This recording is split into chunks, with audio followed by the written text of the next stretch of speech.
And if everyone could please start to take their seats, and we'll begin the Model City Workshop.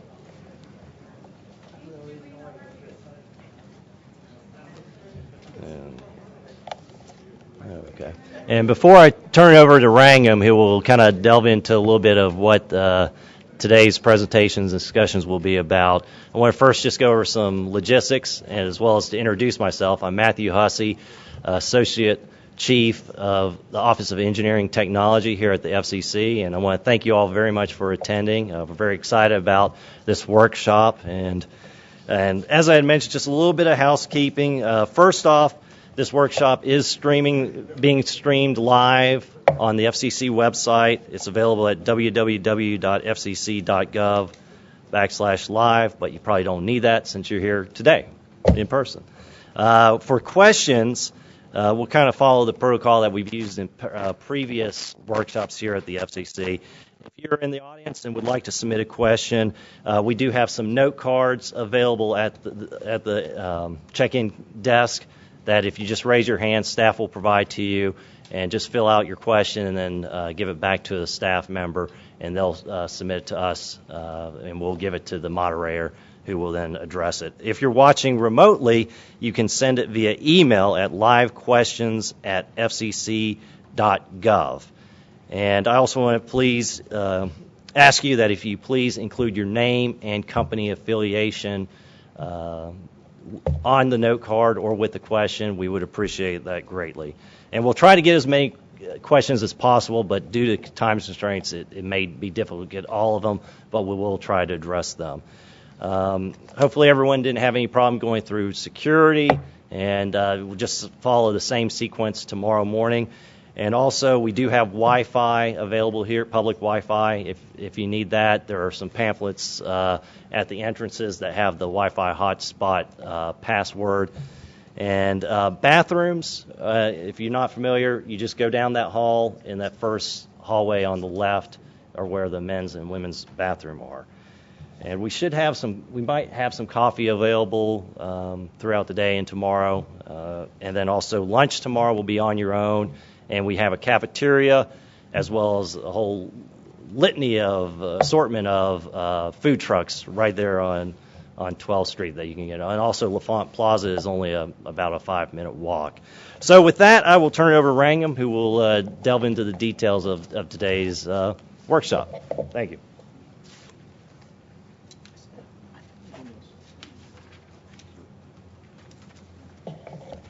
Good afternoon, everyone.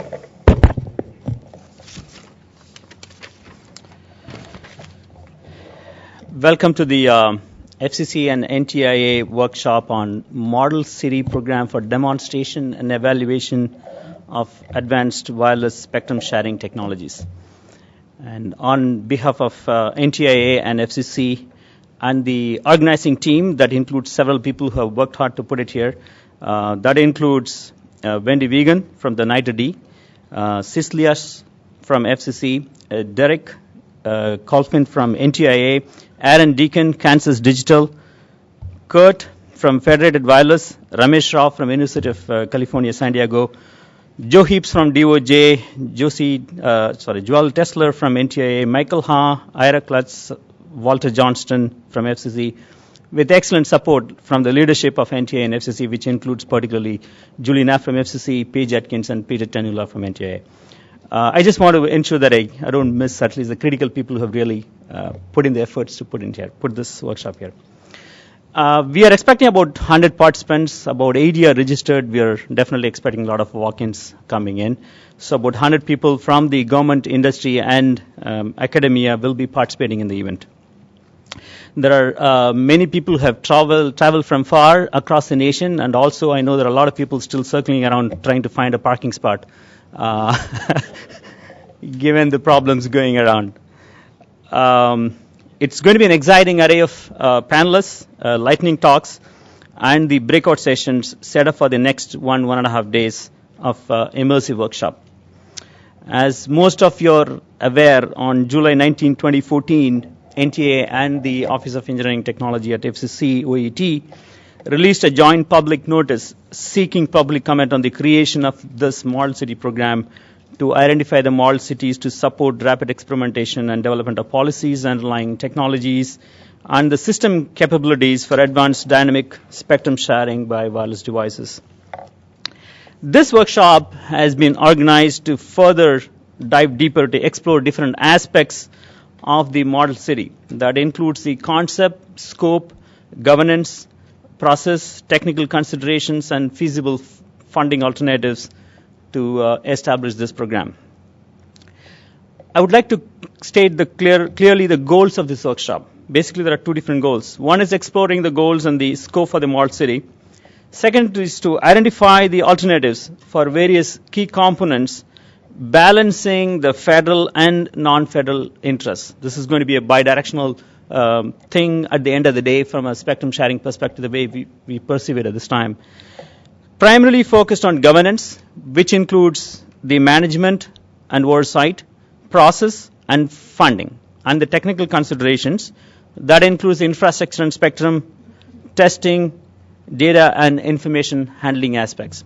So we want to deep dive on these 6 broad areas, if you will, between the governance and the technology aspects over this next 1.5 days. What we would like to keep out of scope for this workshop is essentially any particular discussion on selecting anything, specifically selecting a spectrum, selecting technologies, selecting cities, selecting testing licensing rules, and we won't go there. We are going to be talking about the general aspects of what is the governance involved, what is the process involved, what are the kinds of things we need to be worried about from a technology perspective, not necessarily picking any of these other aspects, because that involves a process and governance that needs to be established before we can dive into it. Now, from the model city governance perspective, there are several aspects from a governance framework that includes the overall management oversight, collaboration building, and the funding. And from the process aspect, that includes, among others, many things, as I said, about cities and technologies and others. Now, from a technical considerations perspective, this includes, but are not limited to, the overall process involved in selecting spectral bands, or overarching criteria for sharing technologies or applications in related spectrum bands, infrastructure needs, test planning and execution, how do you develop the tests and how do you execute.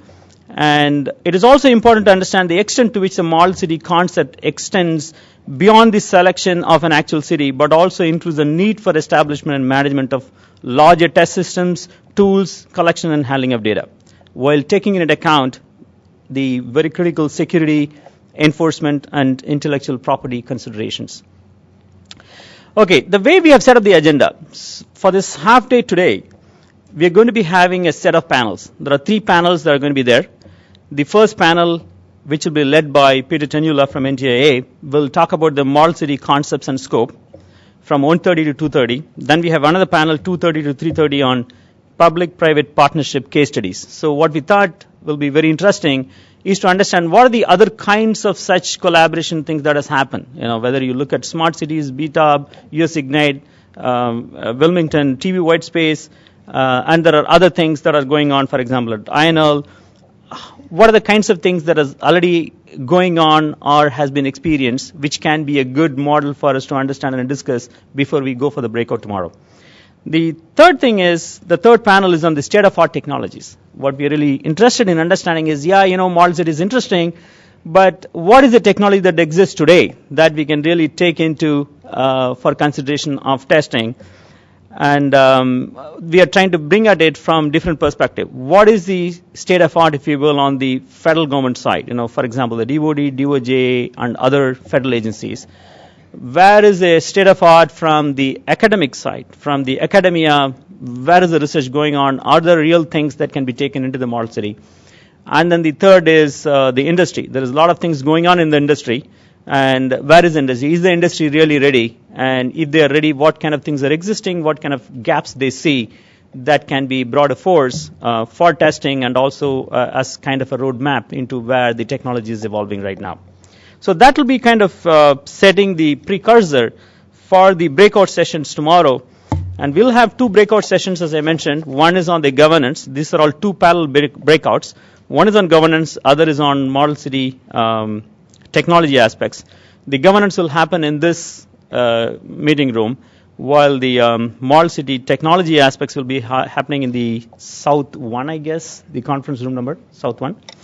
So that's why that is happening. So we are roughly expecting 50-50. It might be 60-40, but we are expecting an equal split of people talking, and there'll be moderators and coordinators who will be coordinating different aspects of this.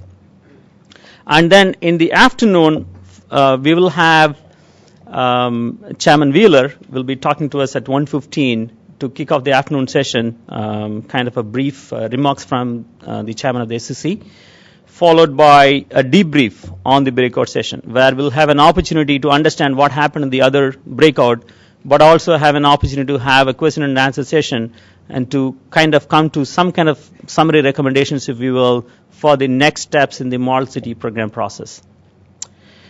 Thank you so much. That's what I wanted to kind of give you a quick overview of what we are trying to do. And we do hope the discussions and feedback from the public will be of immense value. First, to decide a governance framework around the Model City program, and then to work on the potential next steps for a few technical and programmatic decisions, and possibly putting us on track to initiate a few projects soon, if you will.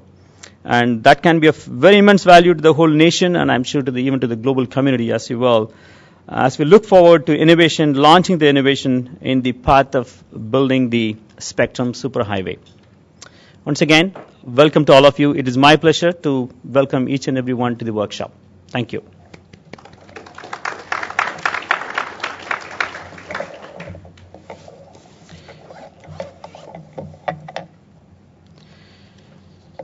Now, for the opening remarks from NTIA, it's my pleasure to introduce Mr. Glenn Reynolds, who is currently the Chief of Staff at NTIA.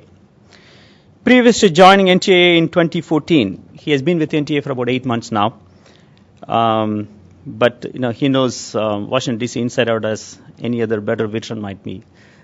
He served as the Vice President for Policy at the U.S. Telecom Association for 7 years, and as the Vice President Federal Regulatory and Bell South from 2001 to 2007.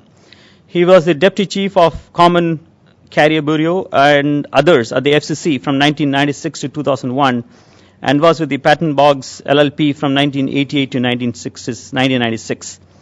He has a JD from the University of Virginia School of Law and BA in Economics from the University of Virginia. Please welcome Mr. Glenn Reynolds.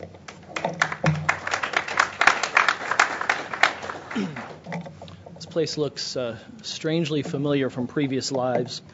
I first wanted to thank Matthew and Julie and the FCC team for hosting this event today. Hopefully the coffee will not be essential this afternoon, but I wouldn't bet on it. Larry Strickling, the Assistant Secretary, sends his regards. He was planning on being here today, but unfortunately got called away this morning, and so asked me to fill in and express our appreciation for everybody being here today. The goal of this workshop and the whole Model Cities effort is to begin dealing with and working through some of the critical questions that need to be addressed in order for the traditional approaches to spectrum management to begin to evolve to meet the future needs of both commercial and government users of spectrum, and more importantly, or more indirectly, the American public. As most of you are aware, NTIA is the President's primary advisor for telecommunications policy, and one of our core missions is management of government use, of the federal use of spectrum. The FCC, of course, regulates the commercial use of airwaves.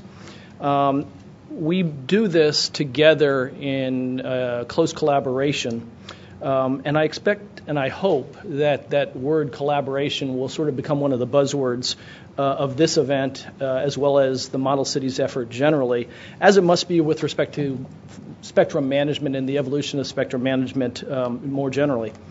This event brings together a broad range of the various stakeholders that are expected to be key players in the Model Cities efforts, including federal agency representatives, municipal officials and executives from wireless companies, and network equipment makers. The active collaboration of all of these interests are going to be essential if we're going to succeed in our mission to meet the rapidly growing demand for spectrum from both the commercial and the agency users. It's been nearly 3 years now since the President's Council of Advisors on Science and Technology, or the PCAST, issued a groundbreaking report laying out a bold new vision to make the most efficient use of government-held wireless spectrum and realize the full potential of this spectrum to spur economic growth, drive innovation, and fuel the mobile broadband revolution. The nut of that report, of course, was that commercial demand for spectrum is exploding, even while at the same time the federal agencies are requiring more spectrum for mission-critical applications such as national defense and law enforcement. So we need to find a new way to manage this precious resource and finite resource.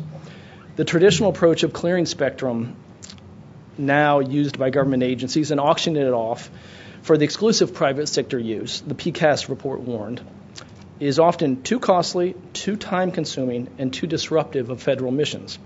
The future lies in sharing spectrum across government agencies and commercial services and across time, geography, and other dimensions in the future. Today, this call for action is resonating with both the federal agencies and the commercial sector. We've been particularly pleased that over the recent months and years, the acceptance of the need for sharing as part of the solution has become increasingly an accepted and widely understood and acknowledged necessity. It remains an important priority for the administration, which released the presidential memorandum in June 2013 calling on NTIA and the FCC to promote increased sharing of spectrum.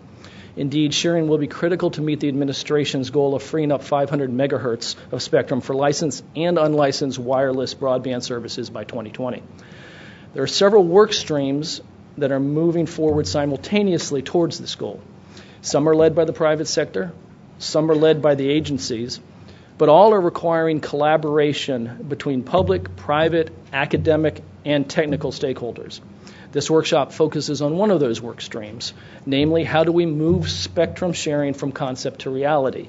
How do we realize the PCAST vision of creating what it called, quote, the spectrum equivalent of wide multi-lane superhighways where the lanes are continuously shared by many cars, trucks, and other vehicles, close quote. That's why we're here today. The Model Cities concept, which we'll be exploring over the next day and a half, came out of the 2012 PCAST report. The idea is to establish a pilot program in a major U.S. cities or multiple cities that will serve as the test bed to evaluate and demonstrate spectrum sharing technology in a real-world urban environment. The initiative will supplement cutting-edge R&D that's going on in rural test sites, in the federal, academic, and private labs across the country. Those facilities are evaluating advanced technologies such as smart radios that can dynamically sense which frequencies are available for use in real time. And they're developing vital tools such as spectrum access databases that track in real time who is using which bands to avoid interference from protected incumbents. Our new Center for Advanced Communication, or CAC, out in Boulder, Colorado, which is a partnership between NTIA and NIST, is serving as a clearinghouse for many of these technical efforts. The Model City Initiative, in turn, will bring this exciting technology out of the labs and into the remote testing environments to improve its capability and resiliency in the field. Can't say that word. It will demonstrate how the new technology functions alongside existing users in actual metropolitan settings with all of its related challenges that you all are familiar with, including such things as urban canyons formed by tall buildings that can impede propagation of wireless signals, and dense populations that can place serious constraints on network capacity. The Model City will serve as an urban sandbox, in effect, to develop critical policies and processes around sharing to ensure that everyone is playing by the rules. For example, the Model Cities testbed can facilitate opportunities for integration of different technologies from large and small entrepreneurs, which could in turn spur whole new business models that no one has considered yet. It will also facilitate bidirectional sharing, which will be a necessary part of this new paradigm to work. And it will allow for examining security and enforcement questions that are vital to building confidence in the concept and generating the necessary buy-in among key stakeholders. In short, it will provide an opportunity to showcase spectrum sharing as a viable and scalable option in a real-world setting across any number of frequency bands, technologies, applications, and end users. We hope this workshop will sort out what the model city or cities will look like and how it will be designed. We have already established a few of the parameters. We expect, for instance, that the project will be a public-private collaboration, again, that collaboration word, that encompasses federal, state, and local government, industry players, members of the technical community, and academics. But most of the details are yet to be worked out, and that's where this forum comes into play. I particularly want to acknowledge and express our appreciation to those here today representing municipalities. Obviously, they are not one of the usual suspects that we tend to deal with on a regular day-to-day basis. But I cannot emphasize enough how essential the cities themselves will be as critical partners in this effort. They can streamline permitting procedures for network construction and provide access to public rights-of-way and city-owned conduit, towers, rooftops, utility poles. They can offer access to municipal fiber networks to deliver backhaul capacity, as well as existing city wireless systems. And of course, cities can supply municipal users, including first responders who rely on radio communications. These and other issues which we have yet to even think of will need to be addressed with the help of the municipal participants in this process, and we have been very pleased with the expression of interest from several cities in hosting a model city testbed. At the same time, I think those cities who have expressed interest also recognize the tremendous opportunity that being on the cutting edge of wireless infrastructure can offer to their citizens. Next generation wireless infrastructure will be the foundation for establishing smart city capabilities such as managing energy consumption, water consumption, keeping traffic moving, and managing parking meters, among other ideas. But again, all sorts of concepts that are still being thought out and still being developed and have yet to be even thought of by some folks. They will also be able to use their wireless networks to provide free internet access to their citizens. But most compelling, perhaps, cities can look to leverage their experience with the Model City project to attract investment and market themselves to potential employers and businesses as a hub of innovation. After all, wireless technology is increasingly the infrastructure of the new economy. Before I close, I did want to note that the Model City initiative complements other efforts to promote spectrum sharing also underway both at NTIA and at the FCC. We've been collaborating closely with the FCC and the Department of Defense to make 100 megahertz of contiguous spectrum available for shared small cell use in the 3.5 gigahertz span, currently used primarily for military radar systems. We are looking forward to the FCC's scheduled action on Friday to launch a new and innovative citizens broadband radio service in that band. We're also collaborating with the FCC to evaluate the feasibility of increased sharing by unlicensed devices in the 5 gigahertz band. And we're working with federal agencies to assess their spectrum usage in 5 bands, accounting for 960 megahertz, to prioritize bands for detailed sharing feasibility studies. Already, of course, the wildly successful AWS-3 auction concluded earlier this year, and that has opened the door to spectrum sharing, since not all of the incumbent users, federal users in those auction bands, will be relocating to other frequencies, but will rather be engaging in sharing. So the Model City initiative represents another important piece of this large puzzle and the multiple streams that ultimately are essential to achieving the new spectrum management paradigm. And with that, I'd like to kick off the conversation and continue, as I said, the collaboration among everyone here. Thanks for being here.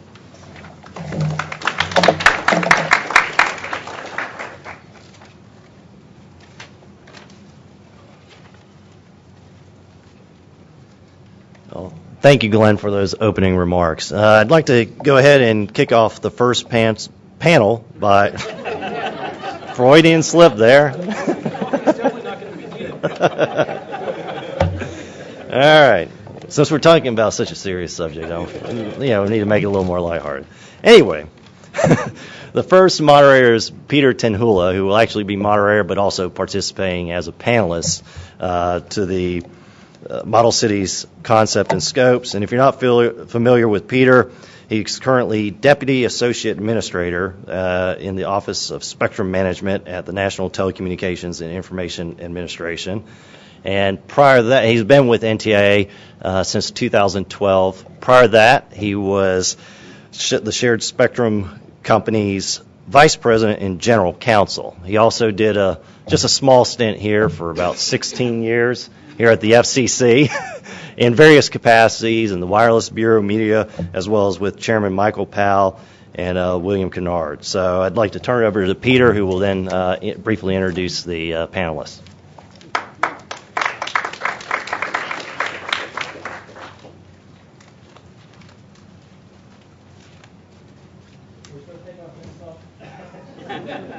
I wasn't clear on that. Welcome, everybody. It's great to be back at the FCC. Thank you, Matthew, for that wonderful introduction. We have 4 panelists, and me being the 4th. And the bios of everybody but Julie are in the handout. I guess my bio's not in there either, so I'm going to refrain from introducing Fred and Vanu in detail, just kind of talk about where they come from, what perspective they bring to this discussion. But we were assigned to talk about kind of vision, scope, and the kind of things that kind of came into this, since we're a little bit involved in development of the PCAST report and implementing the joint public notice, and then other stakes that we have in this across the board from a DoD perspective. So the format of our panel is going to be about 5 to 7 minutes of opening remarks from each of the panelists, starting with Vanu, then the Tenhula guy, Julie, and then Fred to back cleanup. And so without further ado, I'm going to turn it and mention turn it over to Vanu, kind of give the perspective from the private sector, the entrepreneur, the innovator, and how the PCAST, what problems with the PCAST trying to address here. Thanks, Peter. So Peter asked me to give some background on how did this concept of what was then called Test City and is now being called Model City, and I want to say that I think Model City is a much better name for many reasons. What was the motivation behind it in the PCAST report? And as we considered different kinds of spectrum access, it quickly became apparent that the way that we normally test, evaluate, certify systems was not going to be sufficient. If you think about it in the sort of old way of cleared, dedicated, licensed spectrum, the only thing you really need to test for is that you don't interfere with the guy at the other band, at the edges of your band. What you do inside your band, well, that's up to you. You can step all over yourself all you want. We assume you have a commercial incentive not to do that. But now when you get into different kinds of shared spectrum, whether it's, sort of quasi-statically allocated all the way to some kind of dynamic sensing, now you've got systems working betwixt each other within the band, and their interactions are really important now. And as we looked at it, sure, you have to test these things in isolation, but there's a lot that you don't know when you do that. And there are really 4 things that the concept of the Model City was designed to address. One is you've got to test these things at scale. And doing a lab test or a small field test is important, but it doesn't get you scale data. I want to emphasize one point. Test City is not a replacement for lab testing, for field testing in places like INEAL and Boulder. Those are all still really important and should be prerequisites before you bring something to the Test City, because you got to have a pretty reasonable idea that it's going to work, and you're really just trying to examine these other qualities at scale. So number 1 is scale. Number 2, which was mentioned in the opening remarks, you've got to test it in an area that shows how behavior works at scale in an urban canyon. If you can't demonstrate performance and in that kind of environment, it's going to be very hard to convince anyone that this is commercially viable. So that was very important. The other thing you have to do, since these are dynamic systems and moving around, you've got to test them in the presence of other government, commercial, and private wireless systems. They have to be in operation. They also have to be at scale if you're testing at scale, because you want to understand how that affects your behavior. But the fourth point is probably the most important. What you really want to look for that you cannot do in small-scale testing or even in simulation is look for emergent behavior. You've got systems now that are at scale and that have some degree of intelligence in them. They're making decisions about, what frequencies to light up, what modulations to use, etc. And then when you get thousands of them all in making decisions, they're effectively interacting, affecting each other. You can get emergent behaviors that you couldn't predict. Now, emergent behaviors aren't necessarily bad. As was mentioned in the PCAST report, a very famous emergent behavior is ant colonies, which has a very positive behavior compared to individual ants and much more functionality. But in many cases, emergent behavior can be destructive or paralyzing. And so you want to be able to test these things at scale the key is dynamic systems at scale to tease out and evaluate and understand any potential emergent behavior of these systems. And it became clear to us you couldn't do any of those things in existing test and evaluation kind of criteria. So you've got to do it in an area. A couple comments on, there's a lot of talk already and that we're not supposed to talk about where should the model city be, what should it be. I think a couple important things to think about. It's got to be a place that can meet all those four criteria, but it also it shouldn't be the hardest place to do that, right? A lot of people said, you want to go to San Diego because that's where all the Navy systems are. I'm like, no, you want to go to San Diego after you've validated that it's not going to cause problems with those systems, things like that. You got to be really careful. You want enough representative of those systems to be able to understand it, but you don't want to go to the place where, whether it's public safety or the Navy or anyone else, is the heaviest user. You want a place that the Navy will look at and say, okay, if it works there, I think it'll work in San Diego, for example. And I'm sorry, I didn't mean to pick on San Diego, but it's a really good example for wireless interference.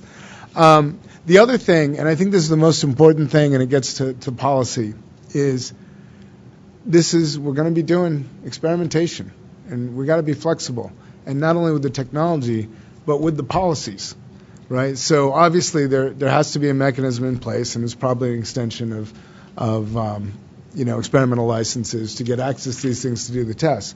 But whoever the model city is has to come to the table with buy-in from the users in that area, public safety, any other government users, commercial wireless, saying, yeah, we understand the benefits of doing this, we want to do this, but we understand we're taking a little bit of risk here, and together we have to figure out how do you mitigate those risks. I mean, the simplest way is there's got to be a kill switch where everything goes out if somebody detects a problem. But one of the better ways, I think, to mitigate it is whatever the model city is has to be fully instrumented, so that you think about it, RF instrumenting a city, so that when you go out and test things, you know what's going on, you know what other systems are there because you can sense them, you know what your systems are doing, and if you're fully instrumented, not only will you learn more, but you can also mitigate any problems. So those are a couple of thoughts on actually realizing the model city that I think have to be taken into consideration for it to be both successful and useful. So I think I'll pause there, Peter. All right, thank you, Vanu. Well under time, appreciate that. That leaves more time for our next panelist, who obviously needs no introduction, because it's me. So should I move over there by you guys? How about I just stay here? I actually took them off. Matthew told me to take them off, so I better not move. I'm going to stay here if that's okay with you guys. We're going to have to edit this tape. It's being taped. Turn off the internet, guys. So building off the time frame and the PCAST report, Glenn mentioned the 2013 memo of the president, which hit a lot of the PCAST recommendations about sharing. It did not include a specific one involving model cities. It did talk a lot about the R&D side of things, and for example, directed NTIA and NIST to develop an inventory of the federal and non-federal test and laboratory and test facilities that are out there, and that was handled through the NITRD program and the Wizard, which Wrangham is the co-chair of. And so that was one of the things we've done. We've developed the Center for Advanced Communications out in Boulder, which was another thing that Glenn mentioned as part of these work streams. And unfortunately, the Model City concept didn't get mentioned in the memo, but I heard was mentioned in meetings with the president after that. So that's kind of how we got started on saying, hey, well, let's implement this one too. Even though it wasn't quite in the president's memo. So we went out with a rare joint public notice by the FCC and NTIA, and you don't see those very often. We've had a few good lately, but the purpose of it was to, like this, narrow down what we can do to implement this concept, which obviously, addresses a key problem, and it's a problem that I personally faced when I was in the private sector, of coming across that chasm when your initial basic research funding runs out. You've got a prototype, and you've done all the lab and small scale field testing that you can, but then you're looking for the real world pilot that you really need to prove your technology works, and then you start running into roadblocks, because you don't have the partners, you don't have the funding, you don't have. So it's all about combining resources, and as Glenn mentioned, finding a collaborative model, private-public partnership, to and we've experienced that recently in the AWS3 leading up to that auction. We had the government and the non-government folks in rooms, about 5 working groups working together, hammering out technical details. We had again between FCC and NTIA, as Glenn mentioned, the 3.5 gigahertz band. So we've realized collaboration works. Now it's time to open up and the party to cities, universities that are in those cities, or even and others that can contribute to this cause of spectrum sharing. Maybe focus a little bit on what NTIA's role could be in this.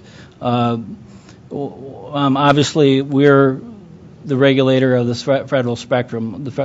Any spectrum that's allocated to the federal side or shared, federal, non-federal, we have a role in granting certifications for new systems that are proposed by federal agencies, and in granting assignments for the use of those frequencies.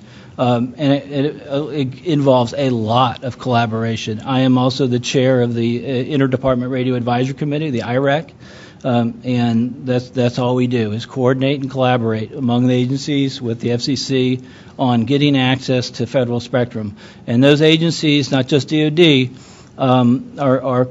are anxious to get access to spectrum, especially those that have key operations in urban areas, like DHS, Department of Justice, and even FAA. Have key operations that not only do they want to protect and make sure anybody that wants to share with them can coexist, but also access new spectrum for all kinds of various new and innovative operations. So, on behalf of the non-DoD agencies, they have the same. They're clamoring for access and demand. Let me just also add that our role as the steward of the federal side of the allocation table, it doesn't mean that the non-feds aren't welcome. We welcome them every day, quite a bit, through experimental licenses, through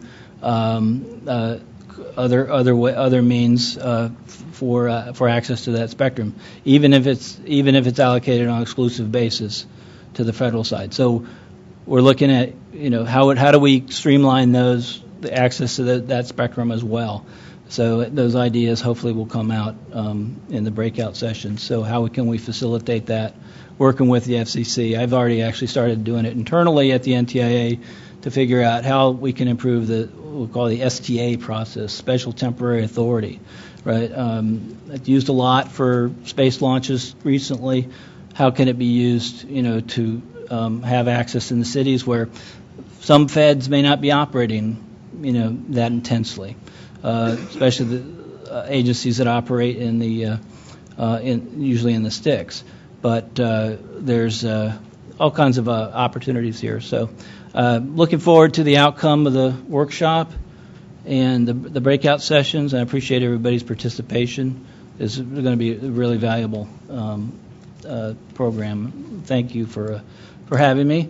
And so I'll now put on my new hat, my other hat as moderator. And let me see, I forgot the order already.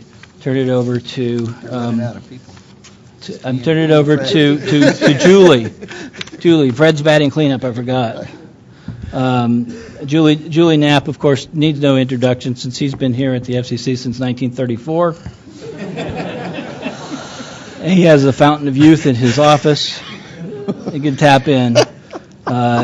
Julie Alger runs the Office of Engineering and Technology, and a good friend and a great person, partner in this effort to have. I'll turn it over to Julie on FCC's role here. Thanks, Peter, and it's a privilege and honor to be here with all the folks that are on this panel. One of the things just to keep in mind is what this is all about. We've had enormous growth in wireless. We're still in the infancy of the Internet of Things, and so we've got to find a way to accommodate this and allow it to continue to grow. So, the folks at this table and both government and industry had all been working hard to identify spectrum that might be a candidate to be reallocated or work on dynamic sharing techniques. I think, even though today's workshop is not about smart cities, so to speak,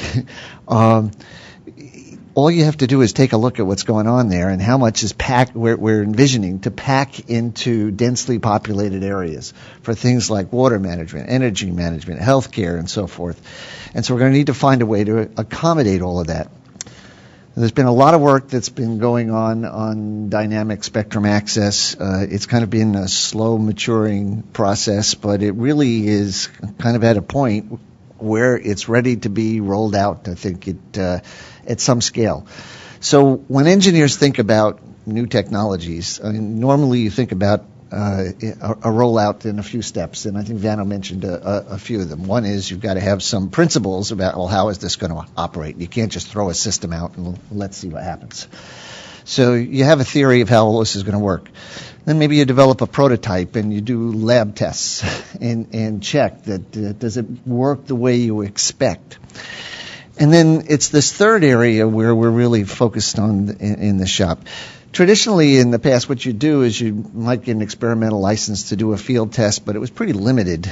You might do it at one spot, and you get some information out of that, but you don't really get to things that you might find as you get into scale. So the whole idea here is to take this to a step where you can get at some of the points that Vanu referred to. It's like when I actually build a system, what am I going to learn that I didn't expect? One of the things that was telling to me when we were going through the whole white space testing process, which was one of the few times that FCC testing made the front page of the business section in the Post. So there were tests in the lab, and when we went out in the field, the things you see is you don't get to sit next to a megawatt television station in your lab. And suddenly, where you're trying to hear a very weak signal, it's like trying to do it when there's a rock band in the next room. And you take out of that, this doesn't mean it can't be done. It just means that you learn things that you might not have really thought about heavily before. There are strange things that happen in the real world. Signals mix together in ways you didn't anticipate. And so when you build something out at scale, you learn all about that. So today and tomorrow what we're trying to do, we don't have all the answers. This really is a workshop. We're going to put you to work. So we've got panels of folks to kind of educate, and then we've got the whole purpose of the reason the way things are set up for tomorrow is to give you an opportunity to interact with folks, share your ideas. We created an opportunity for what we kind of called a lightning round for people to come up and spend a few minutes to talk to you about, here's what I think a model city would look like, here's what I think would be the benefit that I'd get out of that, followed by those discussions where people get to start to shape ideas about what do we mean by governance and so forth. Just a brief mention, at the Commission, for our part, we've tried to make our experimental licensing program broader. In the past, basically what you had to do is get an experimental license for each thing you were doing. If you wanted to change frequency, you'd have to come back and go through this process. So we created a set of program licenses where you still have an area where you need to be defined, but it's broader and you'd have more flexibility to make changes on the fly. So we've tried to set up a framework to provide for this sort of thing. But it's also going to take collaboration. I think that's a very important part between both the people who want to advance the technology and then all of the stakeholders for where it's going to be deployed. Normally what we get into in this sort of thing are debates about, well, they can't go out and show it doesn't cause interference because they haven't showed it doesn't cause interference. And so you never get the opportunity to get out there. So there has to be some sort of a mix here between the incumbent services, the newcomers, and then just the local folks who do the simple things like giving you access to sites and things like that. So we're all really looking forward to hearing your ideas over the next day and a half. Thanks. All right, next is the Honorable Fred Moorfield from the Department of Defense, Office of the Chief Information Officer. His bio is in your handouts. We like Vanu's, so I'm not going to go into that. But again, another one of our partners in this interagency collaboration. And Fred actually has slides, which I guess is a DoD requirement. Yeah, that's a requirement. And there they are. I get fired if I don't put them up there. Right. You guys sure you got these cleared? Don't get me in trouble. Uh-oh. Are we webcast? Right. Fred Moorfield, everybody. So thank you. Good afternoon. Thanks for the opportunity as usual. I've been in this job for about 2.5 years. And I'm going to be honest with you, I'm up here fidgeting in my seat because this is probably, I'm probably more excited now over the last 2.5 years that I've been doing this spectrum thing. I've been in this business since 1998. And these last 2.5 years has been the most exciting and the most enriching since I've been doing this business for a couple of reasons. We're in a situation now where we're required to think a little bit and be creative because all of the things you've heard from some of the panelists who spoke before me, we got to take some risk. But more importantly, we're getting some things done, and I'll talk about that on the next slide. Don't change that, though. We're being asked to share with non-traditional partners, which is requiring us to do some things differently, which then rolls into the technology innovation piece. So there's a lot of exciting things going on. This is the kind of stuff that kind of makes me jump in my seat up here and get excited. But I look at this model city thing as a kind of an evolution in the stage of things that we're doing here to make these things reality. So I'm excited to talk about this today. And this is just another step toward bidirectional sharing from a department standpoint. And I'll talk a little bit more about that. Go to the next slide, please. Oh, I got the power. So, back in 2013, we developed the DoD Spectrum Strategy, and in there you'll see a lot of words, so flexibility, adaptability, and a bunch of stuff like that. Working closely with our regulators as we start looking at innovation and technology. But we've been putting our money where our mouth is, and as you can see, we're about spectrum sharing. We're in it for good. And it's not just about spectrum sharing and making spectrum access for the non-feds, but it's about making spectrum access available for the feds. So here's some examples of some of the things that we've been putting our money where our mouth is. Been participating in partnership with NTIA, FCC, and industry to make these things happen. Not just talk, making things happen. AWS-3 auction as an example, working together with industry, NTIA and FCC with the final result of the most lucrative spectrum auction in history. because of that collaboration and partnerships and folks working together. The 3.5 gigahertz rulemaking that'll be coming out here Friday is another example. Folks working together.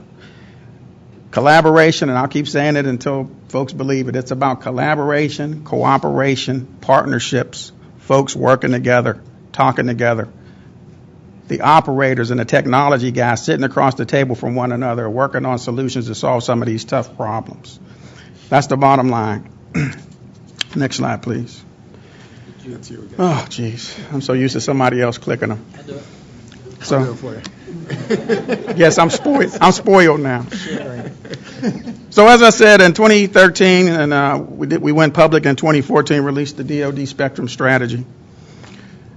As you know, spectrum is very complex. There's a lot of different pieces to it. It's everything from political, regulatory, and policy to technology, acquisition. We can go on and on and on. So from our perspective, we had to attack our spectrum strategy and implementation of that from a variety of different aspects, not just one piece at a time. So the things you see on this slide are the things that we have in motion that are happening now, and I'll turn your attention to the third circle from the bottom left, where we show Naston and Model City. We look at this Model City concept as one of the key pillars to our spectrum strategy. And it's almost like a marriage made in heaven, you know. So we have stood up with Vanu over here, our Spectrum Consortium, which is our public-private partnership with industry, where we're working on solving some of those, developing those innovative technology solutions to solve that spectrum sharing problem. But it's not just about trying to solve DOD's and the federal government spectrum sharing problem. It's about working within that environment to develop the technology so that both sides can benefit from that technology. The second aspect of this is the National Advanced Spectrum Communication Test Network. That's our federation of federal agency test facilities, our partnership with NTIA and ITS and ITS out in Colorado. We have now a single point of contact where you can go and get access to federal, military, and private sector facilities to be able to do testing, so we don't have to run around and try to figure out where to go do this to test these kind of capabilities. You now have a single point of contact, independent organization that'll facilitate that kind of work. So that's the second phase. You develop the technology, you roll it into Naston, you do your modeling and simulation, you do your scaled kind of testing, and then the Model City is the rollout of the proof of concept, where you would now take those steps over to a Model City concept, and you would then roll out that capability and test it in a real-world environment to prove that it does what it says it does from end to end. So for us, this is a marriage made in heaven in a natural flow, rolls out of our spectrum strategy, just a beautiful thing. Next slide, please. We wanted to put up a framework just to kind of start the discussion. This is DOD's version of a framework. We really feel like we have to get this right. We think the first two are done and they're right. This one here, we have to get it right. You got to have some kind of governance process. You got to have this thing. You got to define roles and responsibilities. We think some of the existing organizations and processes out here can facilitate this thing. We think we need to shape it in a manner that makes sense so that everybody going in clearly understands what's coming in on one end and a clear, transparent process so that you can see what's going on coming out on the other end. So ultimately may come out into an FCC rulemaking on once we get done through the process. But you have a clear governance process that clearly lays out how all of this is going to work and manages it and funds it. Next slide, please. So here are some of our guiding principles. The primary goal here is to serve and benefit all spectrum users, both federal and non-federal. Advanced balanced sharing solutions in both federal and non-federal bands. Rely on transparent selection processes for the Model City reflecting realistic spectrum environments. And base that sharing and evaluations and recommendations on sound engineering principles and clearly define roles and responsibilities. And absolutely, you have to fund it. This is really about results. Next slide, please. I got 55 seconds. So this is really about action. This is about end-to-end. It's not just a city, but a framework to support a whole system testing. We got to have a strong, balanced, and sustainable governance structure that relies on existing federal and non-federal regulatory processes. This is about technology first, so we agree with some of the speakers earlier. It's not about the spectrum. We're not here to identify spectrum. We're trying to let the technology drive the spectrum solution. It's about bidirectional sharing and bidirectional access. And again, partnerships and collaboration is the key to the success of this and the way forward. Thank you. Well, thank you, Fred, and thank you, everybody, for your timely, very, very punctual remarks. For the second half of the session, we're going to do Q&A, and I'm going to start out with some questions for the panel and direct them to specific folks or for everybody. But most importantly, we want the questions from the audience, both here and online. So if you have a question for any of us up here, please raise your hand, get a card from our assistants who are holding up the cards. Write your question extremely neatly and, if possible, in large print. We also have the ability to get questions. Are we already getting questions online? Okay, and what's the address? livequestions@fcc.gov. That's LIVE questions at fcc.gov. So the first question I have for everybody is, as we're talking about kind of the vision of this model city concept and the kind of technologies or the level of technologies that maybe have made their way to a certain level of readiness. At DoD, they call it TRL, or technology readiness level. Do we have in mind any particular type of technologies, and both wireless and obviously there's going to be a wireline component. You need it for support and backhaul as well. Is there anything in the instrumentation? I think is a good point as well. Maybe new technology developments there that could be tried out and experimented with. But as Glenn mentioned, this is a potential new sandbox for any kind of new technologies to test. Are we talking prototype? Are we talking ready for market? Are we talking about what do you think is the more appropriate type of technology that folks might want to consider bringing to the table as they're establishing their partnerships? You want to start, Vanu? Sure. Yeah, I mean, it's fairly well along the maturity cycle. As I said before, you've still got to do the lab testing.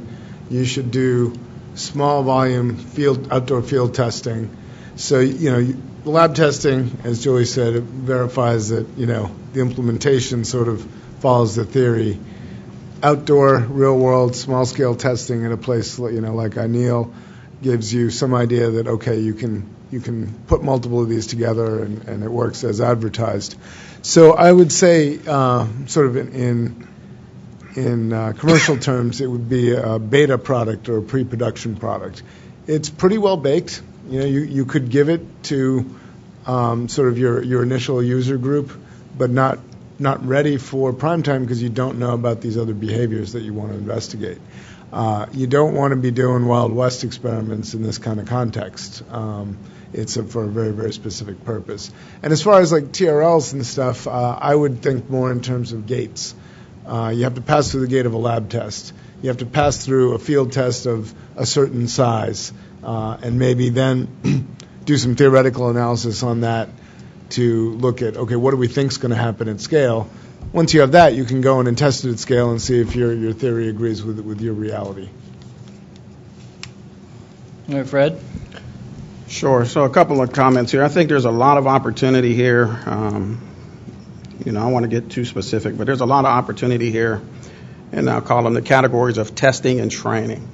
So in the United States, that's what we do. Mm-hmm. So in those two areas, I think there's a lot of categories of things that we could do from a spectrum sharing perspective. Telemetry spectrum, as you know, is one of the highly coveted spectrum bands that folks are always looking to try to access. I just think there's a lot of opportunity there. Training. We're not fighting, we're training. So there's a lot of opportunity there. When we talk about training, we're talking about everything because the platforms that we train with in the United States don't just have telemetry on them. It has a bunch of other RF systems on there, radar, and you name it, it's on there. So where do they train? In the United States, not always over water. So there's a lot of opportunity there. One of the things that we've identified, I'll identify them in two categories. One is we have the labs that are always doing research and development. So there's a lot of opportunities in all of the military labs. So in our search, we've identified two different categories. One category is that they're working on, there's certain technologies that they're working on to try to solve the spectrum sharing problem. That's one aspect. The second aspect is there's technologies that they're working on that may not be specifically looking to solve the spectrum sharing problem, but it could be applied to the spectrum sharing problem with a little bit of tweak in the program to focus it and to make sure that this piece is put into that, call it into their trade space. So there's definitely some opportunities. I don't want to get into the specifics of time frames and specific kind of technology kind of things, but those are kind of the broad categories of things that I think there's some opportunity to work. Julie? Yeah, so first of all, I think we go in with an open mind. We focused on spectrum sharing. It's only one type of sharing. I mean, where we could have multiple kinds of services sharing a common network, for example, is another thing that would be worth looking at. At least in my mind, as we've been talking for a while about dynamic spectrum access and the ability of that to manage multiple applications and uses and manage interference and so forth. I think we know a fair amount, but we haven't gotten to the point of actually building a system that does those sort of things and see what we learn out of it. And it does have to be, I would agree with everything that Fred and Vano said. You've got to really have a pretty firm path to understanding how you think it's going to work, have it tested it, on a basic scale before you roll it out more widely. And I think that, and following up on Fred's point about kind of training as you fight, I think the traditional way of doing that for an urban warfare type of context is build a city in the middle of the desert. Is that correct, Fred? Is that what they do? But obviously it's not a real city, but it's has buildings, but probably not as many buildings as Chicago or Washington or San Diego, or name any random city you want. But how do you you can't recreate that environment, but what is the potential opportunities? I mean, obviously you save the cost of having to build that city in the desert, but opportunities with regard to that maybe commercial sector may see, in partnering with DoD, and I'll give that to Vanu or Fred. Well, I want to follow up on the training point, because that's a very important one. Even before the model city, I mean, every time we license a new band, there's some radio that they can't use stateside anymore, that they do use on deployment. And so increasingly, the can't train like you fight problem is they can't actually use the radio systems that they're going to deploy with, because stateside they don't have spectrum access. I think this is really low-hanging fruit to solve with spectrum sharing. Number one, a lot of the places they train are in the middle of nowhere.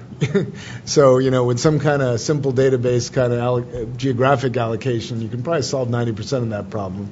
But then in other kinds of sharing, looking at what's there, if it's LTE coming in, how do you coexist with it?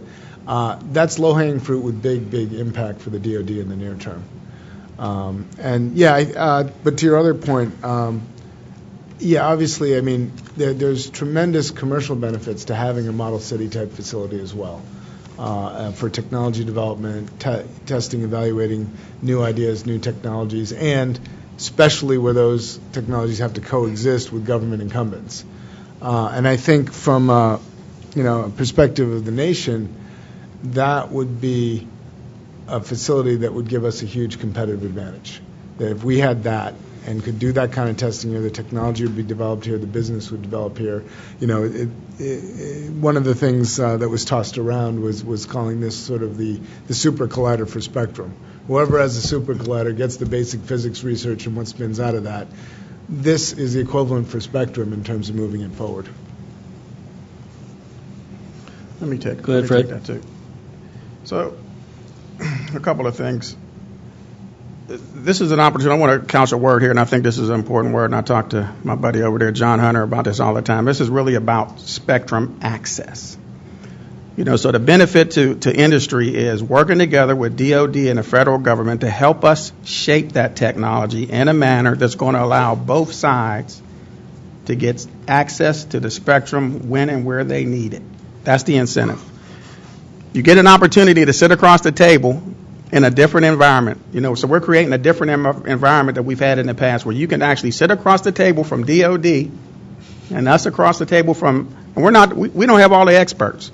So we're trying to pull on all of the experts and folks that, across the country that can help us solve this problem for both sides. So the opportunity is to have that opportunity to be able to sit across from each other and help solve that problem together and have a say and an influence on that final results. I can't think of a better nugget to hang in front of everybody's face than that.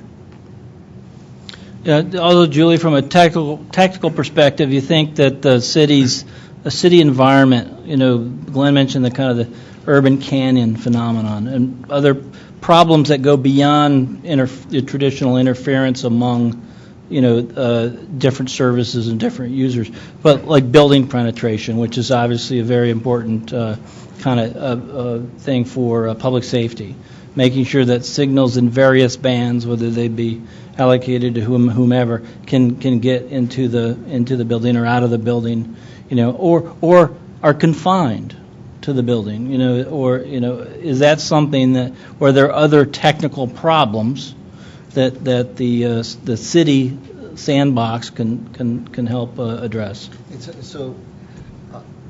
First of all, I think part of the purpose of some of the discussion here is to say, well, when we talk about model city, is it really a city? Right. And is it a part of a city? And as Vano said, do you start in a place where instead of it being a really tough environment, you start in a place that is not as challenging? And it might not be one place. I mean, it could be a place that, multiple places, some that are more remote because the risks are great enough that you want to go there first. And it's all of the things that you said, Peter, about moving in. Not all cities are the same, of course, but so people have this idea that radio operates in nice, neat little circles, and it doesn't. And those are the sorts of things that you start to learn. It's in blocks. Yes, colored blocks on a chart. That's how it works. That's right? we tell the signals to behave that way. Yeah. Okay. That's what I thought. If you want to order one of those charts with the colored blocks, see me. We need to replace that with a dynamic chart. We're starting to get some good questions. Starting to get some good questions from the audience, so I'm going to turn to those. And those are kind of related to Julie's last answer, and it goes to the and I'll just read it. Do you envision model cities of different scales and capabilities? For example, a smaller city versus a major metropolitan area. And I'll add to that, would you envision, you talked about scale, scalability, but also small scale, testing, as well. And it's like, is that something that could be part of the concept? So I think we have a lot of good facilities to do the small-scale testing today. Yeah. Like out in Boulder, the public safety and various other facilities. That's not the problem. I think the facilities exist, possibly enhancing or expanding them a little bit to meet that need. But there's a complete gap in the higher density urban canyon kind of scalable test areas. So at least from the PCAST perspective, that was really what the focus of this was, looking at the broad array of labs, field testing, things that the government already has government and private industry have access to. I don't feel that that's a big gap that can't be solved, but it's really the scalable one that we got to look at. So based on who asked the question, would South Bend, Indiana be a candidate city? Maybe if they had a good university there that could support such testing? So, I mean, that's got to be part of the outcome of the workshop and ultimate RFP responses. What are the benefits of a big city versus a medium versus what resources do you bring to the table? Mm-hmm. The only thing I'd rule out is a place that doesn't have urban canyons. And I think the other thing is how well can you instrument the city? To me, if I were on the review panel, which I'm not, that's one of the key things I'd be looking at. Next question is, they have asked me to ask Fred, how important is it to publish real-time shared spectrum usage statistics to encourage, for example, advertisers to subsidize the cost of system development? Is that advertisers? How about entrepreneurs or investors or anybody? Somebody. Anybody to subsidize the cost of system development. The next question, we're going to get into costs in a minute, but I mean, is how transparent is the federal government or DoD going to be in potentially working with partners in this area? Is under AWS-3, the trusted agent model was tried and used under NDAs. Is a kind of a partnership through some kind of agreement more likely going to give access to more information as opposed to just the information that's available to the general public? Yes.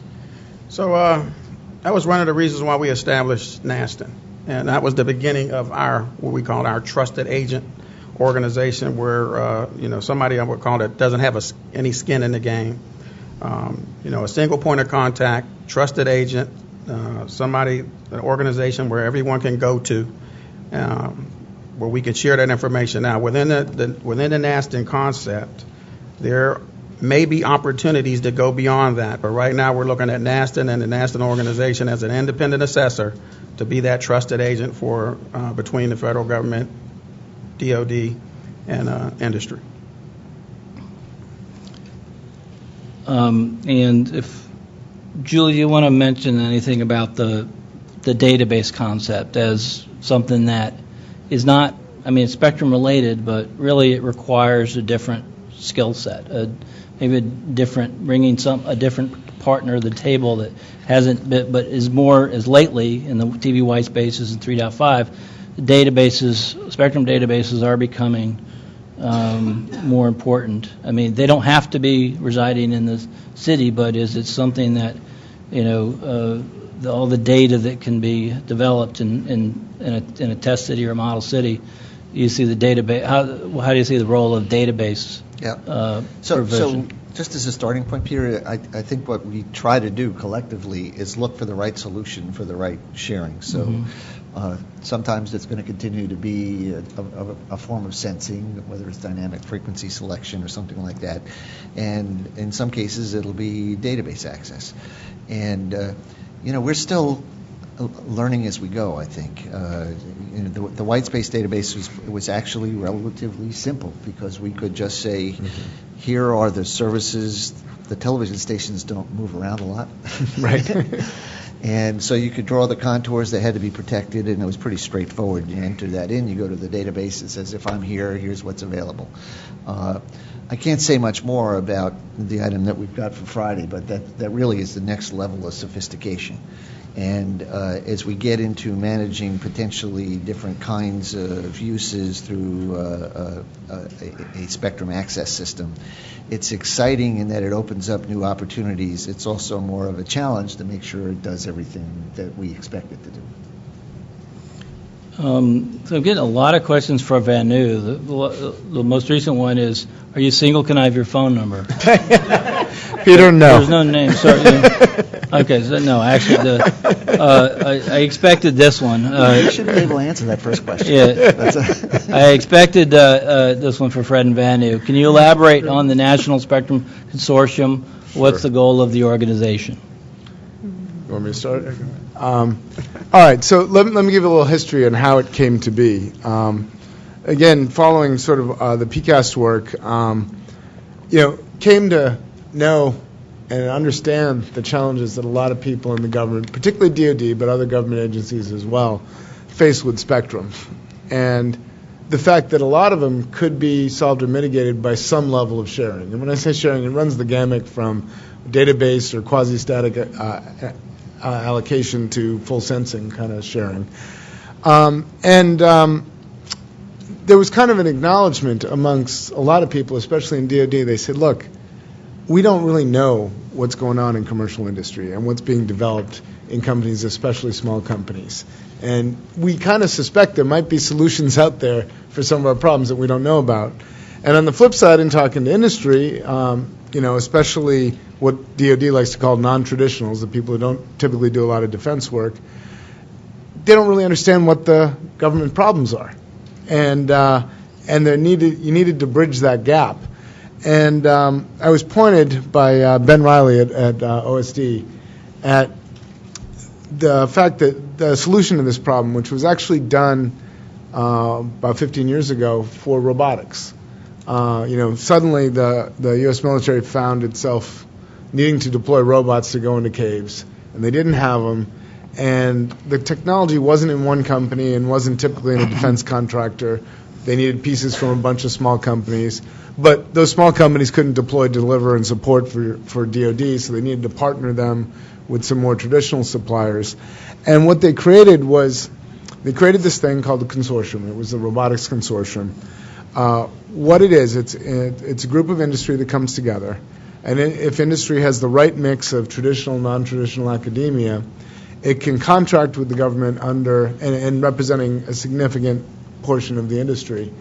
It can contract with the government under an other transactions agreement, not a federal acquisition regulation agreement, which has tremendous flexibility in the kinds of things you can do, the speed of contracting. By way of context, OTA was created to do NASA in the 60s. They realized they needed to work with other companies, they needed to go faster, they needed a different kind of contracting. And it kind of languished a lot until this, but now there are about 3 or 4 consortiums for different domains that work well. So we got industry and government together. There was a lot of mutual interest. We had over 100 letters of intent from industry to join. That was enough for the government to move forward with an RFP. Fast forward, the consortium signed a $1.25 billion blanket contract with OTA with the government about 2 weeks ago. And the way it works is anyone can join. The entry fees are low. And the government, anyone in the government, it's not just DOD, it's Homeland Security, FCC and NTIA are involved, there's discussions with DOJ, can bring an RFP to the consortium, say, hey, we have this problem, it needs to be solved. It's also, one of the first things we're going to do is convene a forum for that technical information exchange. And for the government, they get to learn on what's going on out there in commercial industry. The real benefit to industry is, as Fred mentioned, you're going to be sitting down across the table from actual operators, the actual end customers, which is often hard to do, especially in the DoD context, to understand what the problems are. And one of the real advantages of this, as a member of the consortium, you have a contract with the government. So you can go there's no quiet periods or things like that. You can have discussions with them, free-flowing, and a free-flow exchange of information through the consortium, which may actually be the biggest benefit. Fred, do you want to add anything? Let me add to that, and Vanu said most of it. But within DoD, we got some pretty smart folks, but we also realize there's some other folks out there that are smart too. So the consortium is our opportunity to not only get access to our own DoD folks, but to get access to the best and brightest within industry as well as academia. So we get both. So that's a good thing. One of the key aspects of this and how we're trying to help this address the spectrum sharing problem is we know we got to do things faster. We can't wait on 20-year DoD acquisition cycles to do everything. So this is an opportunity, as Vanu said, to get things from a contracting perspective moving faster and get it to the field faster. Again, DoD sitting across the table from industry, helping us solve these problems together is the key there. I think that's good enough for now. I knew this question was going to come, and I'm going to rephrase it a little bit, but I'm just read it as it, but it brings up the larger question of funding, and obviously that's one potential source to the extent you qualify under the in the consortium and be able to tap in. And I know Army just announced kind of the first round. Was last week or something. And then the question is, will FCC or U.S. government fund a city coordinator job in participating cities? If so, how many? But it also goes, what other funding is available? And I'll answer this initially. I said, well, as we sat down to write this and start developing this, nobody really imagined that there would be any funding directly for such a program. It would potentially be bringing resources from all kinds of sources, whether it's a smart cities program that's over at NIST and NSF. Is it related to FirstNet? Is it related to other programs like the consortium? But we originally kind of envisioned it, and it was set out in the public notice as kind of a self-organizing effort established by independent public-private partnerships in industry, municipalities, and other stakeholders. And so the task, I think, among the breakout groups, and a key task, as Glenn mentioned, the importance of the city is not only what they bring to the table, but how they benefit from this. So, it's able to convince those city CIOs, that it's worthwhile to get a city coordinator job established or hired. So whether there'll be specific earmarked federal funds for this, don't hold your breath. But I'll answer that. Just answer that in that way. But hopefully there'll be other sources of funding those kinds of key roles. And following up on that, Julie, can you elaborate a little bit about how the experimental license program, the innovation zones, I call them, will work? Has there any been proposed yet, and is there a way to kind of motivate folks to kind of come in with that? And how long, typically? I think the rules provide for 2 to 5 years for the licenses generally. I can't remember exactly how long an innovative zone would work, but how flexible it is. And I think there was actually a question for Vanu about the emergent phenomenon is like how long does an experiment or trial test really need to go on to get realistic results in the real world. And seeing this was from an academic as well, is it longer than a semester? So to answer the scope about the experimental program, how long those last, and then... I'll be brief, and for anybody that wants to know more, we'd be happy to talk to you. And I know Ira's in the back here, too. He's on one of the later panels, and he can fill you in on some of the details. But basically, we adopted the rules. It's taken us longer to get our IT system in place to actually handle one of these applications, but we're pretty close to having that up and running. And one of the differences is that it basically provides for you to define an area where these tests are going on, and and it gives you a bit more flexibility on changes as it goes through the program. We have had some interest in it. I know people are eager to get it up and running, so hopefully that'll happen pretty soon.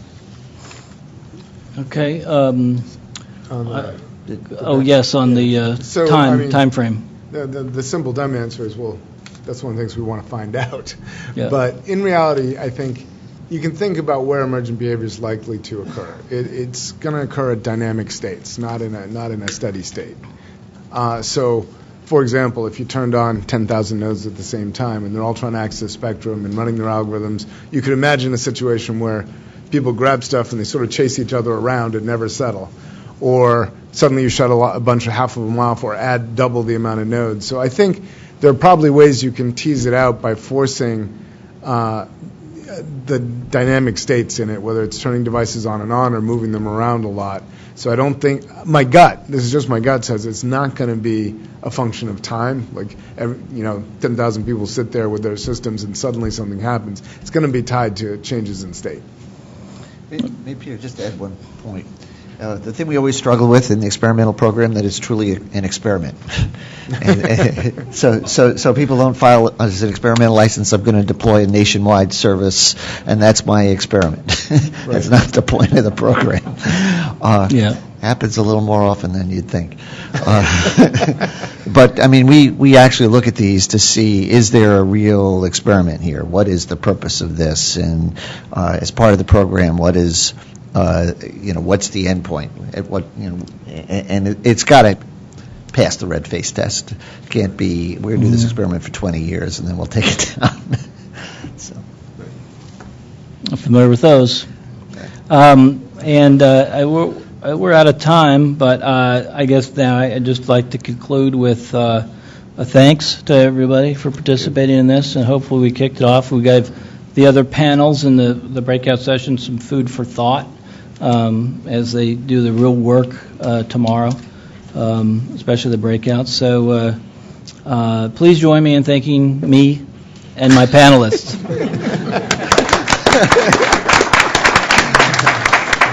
You're welcome. Next panel is coming up, right? 2:30. Right now. No breaks.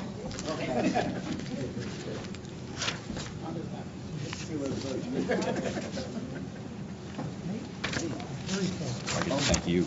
Oh, yeah. You're next. Yeah.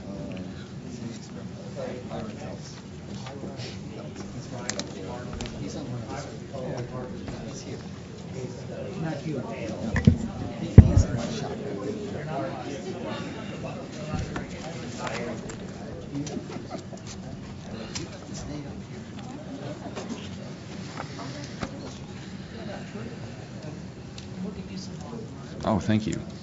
There it is.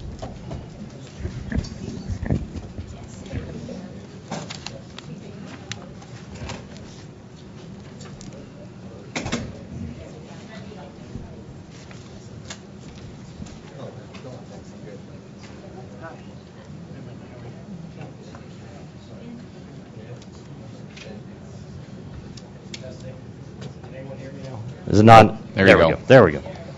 Okay. All right. Up next is the Public-Private Partnerships Case Studies panel, which will be moderated by Mark Gibson. Mark Gibson has over 30 years of experience in spectrum issues, and he currently works at ComSearch, leading the international and domestic business development group over there. He is also the co-chair to the Commerce Spectrum Management Advisory Committee, and so he's well versed in these issues, and I'll turn it over to him. And I do want to just say one thing, that in regards to notes, some of the questions that we received might be more applicable to some of the other panels, so we'll reserve those, and they may be answered at either this panel or the following panel. And also, again, if I could stress, please try to write as legible as possible, just to make it easier on us as well as the moderator. Thank you very much. Thanks, Matthew. So I'm Mark Gibson, and I'm with ComSearch, and I get the pleasure of moderating this panel, which is case studies that are outside of the model city concept. And I was thinking about some opening remarks, and I want to keep them short. I was thinking, one of the things, in the 30 years plus experience that I've had, and Fred, I've been at it longer than you have, so but kind of like when Julie started. One of the things I do occasionally to just get ideas of what folks are doing out there in the world of spectrum is look through the Commission's experimental licensing database. It's a fascinating trip through what people are doing and trying. And it's interesting, much of that stuff flies below the radar, both figuratively and intentionally, because some of the stuff is being tested in the 5 and 3 gig bands where they want to fly under the radar. But you'll see here from these 5 panelists examples of some of the stuff where they've tried to work through non-below-the-radar type stuff. They're trying to work in areas where they're collaborating with municipalities or with other entities to sort out some of these issues with shared spectrum, or just testing types of opportunities. So with that, I'll introduce the panel. Their bios are in this piece of paper you can get at the back. And so what I'll try to do is run down the list, although that's not the order I have, so I'll try to make this work. First is Joe Cochin with US Ignite. Joe is going to talk about a little bit about US Ignite and several public-private partnerships that he's working on with US Ignite. Second is Fred Moorfield, who needs no introduction, primarily because he was on the last panel. He's going to wear a different set of pants at this one. I think he's representing the National Spectrum Consortium in this discussion, so we keep that pants theme going. Nada Golmi is going to talk a little bit. She's from NIST. She's going to talk about the Public Safety Communications Research Program, the PCSR. Peter Stanforth with Spectrum Bridge is going to talk about a trial that's been going on so long, I think it tests the concept of a trial in Wilmington, North Carolina, which is a fascinating, was an initial rollout for a white space opportunity. And finally, Daniel Diversivitham is going to talk about the public-private partnership with the City of Oregon, where they tried the build, operate, manage model, and he's going to provide some insight on that. So I will ask my august panel to see the big numbers on the clock there, and when it gets down to 0, please stop. Joe, thank you. Great. Thank you. Perfect. Should I wait for some slides here, or? Perfect. There you Thank go. you. So I'm Joe Kochan, and I'm from an organization called US Ignite. We're located here in D.C. Just waiting for these slides to pop up. Wait one more second here, and then I'll just go anyway. There they are, almost. Perfect. We are ourselves a public-private partnership. We are a nonprofit organization. We were launched in 2012. And actually, the idea and the impetus for US Ignite came out of a workshop similar to something like this that was hosted by the White House Office of Science, Technology, Policy.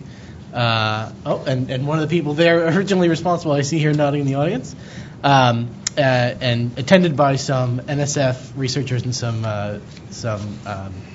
corporate partners, all working on what to do with gigabit networks, what to do with advanced networks. In other words, what do you do and how do you encourage more people to build more advanced networks in more places across the country? And really the idea that came about was you need to provide applications, examples that show what these networks could do and why they're different than the currently available networks out there commercially.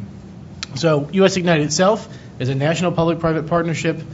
We also, and I'm going to get to some examples of these in just a second, we also spend a lot of our time encouraging, fostering the development of local public-private partnerships that actually work to build the applications that we're talking about. Our goals, really quickly, are 60 next-generation applications launched out there in the world, running on gigabit networks across the country, 200 community test beds. We have about 45 or 50 communities across the country that are currently working as US Ignite communities, so we're well on our way to that. And obviously, one of our goals is to coordinate best practices to help encourage more of this in more places. There's a map of the United States behind there somewhere. The good news is we've got so many communities and so many sponsors who have signed up for US Ignite in the past couple of years that it no longer makes sense to put it on a map. So that's we consider that a win. But you can see US Ignite communities range from the large to the small, and our partners range from the very large corporations down to some smaller partners. I'll just throw off some examples, including Google, Verizon, Comcast, HP, Juniper, Cisco, and others. So we work primarily to do three things: to provide resources and education for application developers to help them understand what's possible over the advanced networks that are currently being created. We then work to find those, and out of that process comes some demonstration projects, tabletop demos, lab demos. Out of those demonstrations, then we look to find test beds, networks across the country, network operators, whether they're commercial or municipal or nonprofit or what have you, but network operators who will deploy those applications and show them at some scale, more of a prototype. And the third step in our process is to figure out how to scale a successful prototype up. We're just now getting to the point where we've got some pretty good successful prototype applications working in communities across the country, and we're hoping to scale them up. I'm going to go right now, spend the last half of my time talking about three examples of public-private partnerships that have been spurred by US Ignite locally to create applications. I think this is some of the most important work that we do. There are some of our community partners in US Ignite cities here in the audience. I hope you get a chance to meet them and ask them a little bit more about how they work with us. But I think this is really critical to how US Ignite functions. We are a small nonprofit organization based here in D.C. We could never possibly go out there and create this national movement on our own, and I think this is very relevant to what the model cities could be. It's extremely important to put together a strong group of local stakeholders who represent a wide swath of experiences and resources within the community and get them working together to solve a problem. And I think this is what some of the FCC model cities could be. First example here is Burlington, Vermont. There was a municipal network that was built in a municipal fiber network built in Burlington. Was a little bit underused. We joined with them. They created BTV Ignite. They have a 15-person committee of stakeholders across the community that includes the mayor, that includes the public safety organizations, it includes the local universities, it includes a couple of larger businesses in Burlington, where they put together a playbook. They have identified where Burlington's comparative advantage is, some of their core capabilities, some research and other efforts that were locked within the university community, that this fiber network will allow them to get out. It'll allow them to take some of the research that's being done and work on applications that could be deployed to help make their community better and to help create and spur economic development within Burlington. So this effort and others got Burlington labeled as one of the top 10 most promising tech hubs to watch in 2014, and we enjoy working with them very much. Quickly flipping on now to Flint, Michigan. We have a chance to work with some great people there. They had a kickoff last year that involved the mayor and the presidents of the local universities, including Kettering University.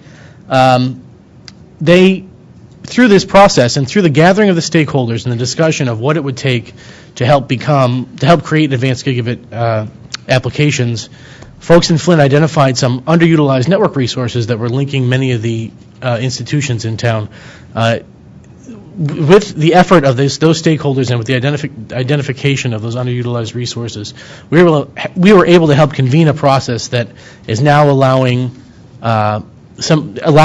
university students and people in those communities to bring those assets more into use and to deploy applications on those assets.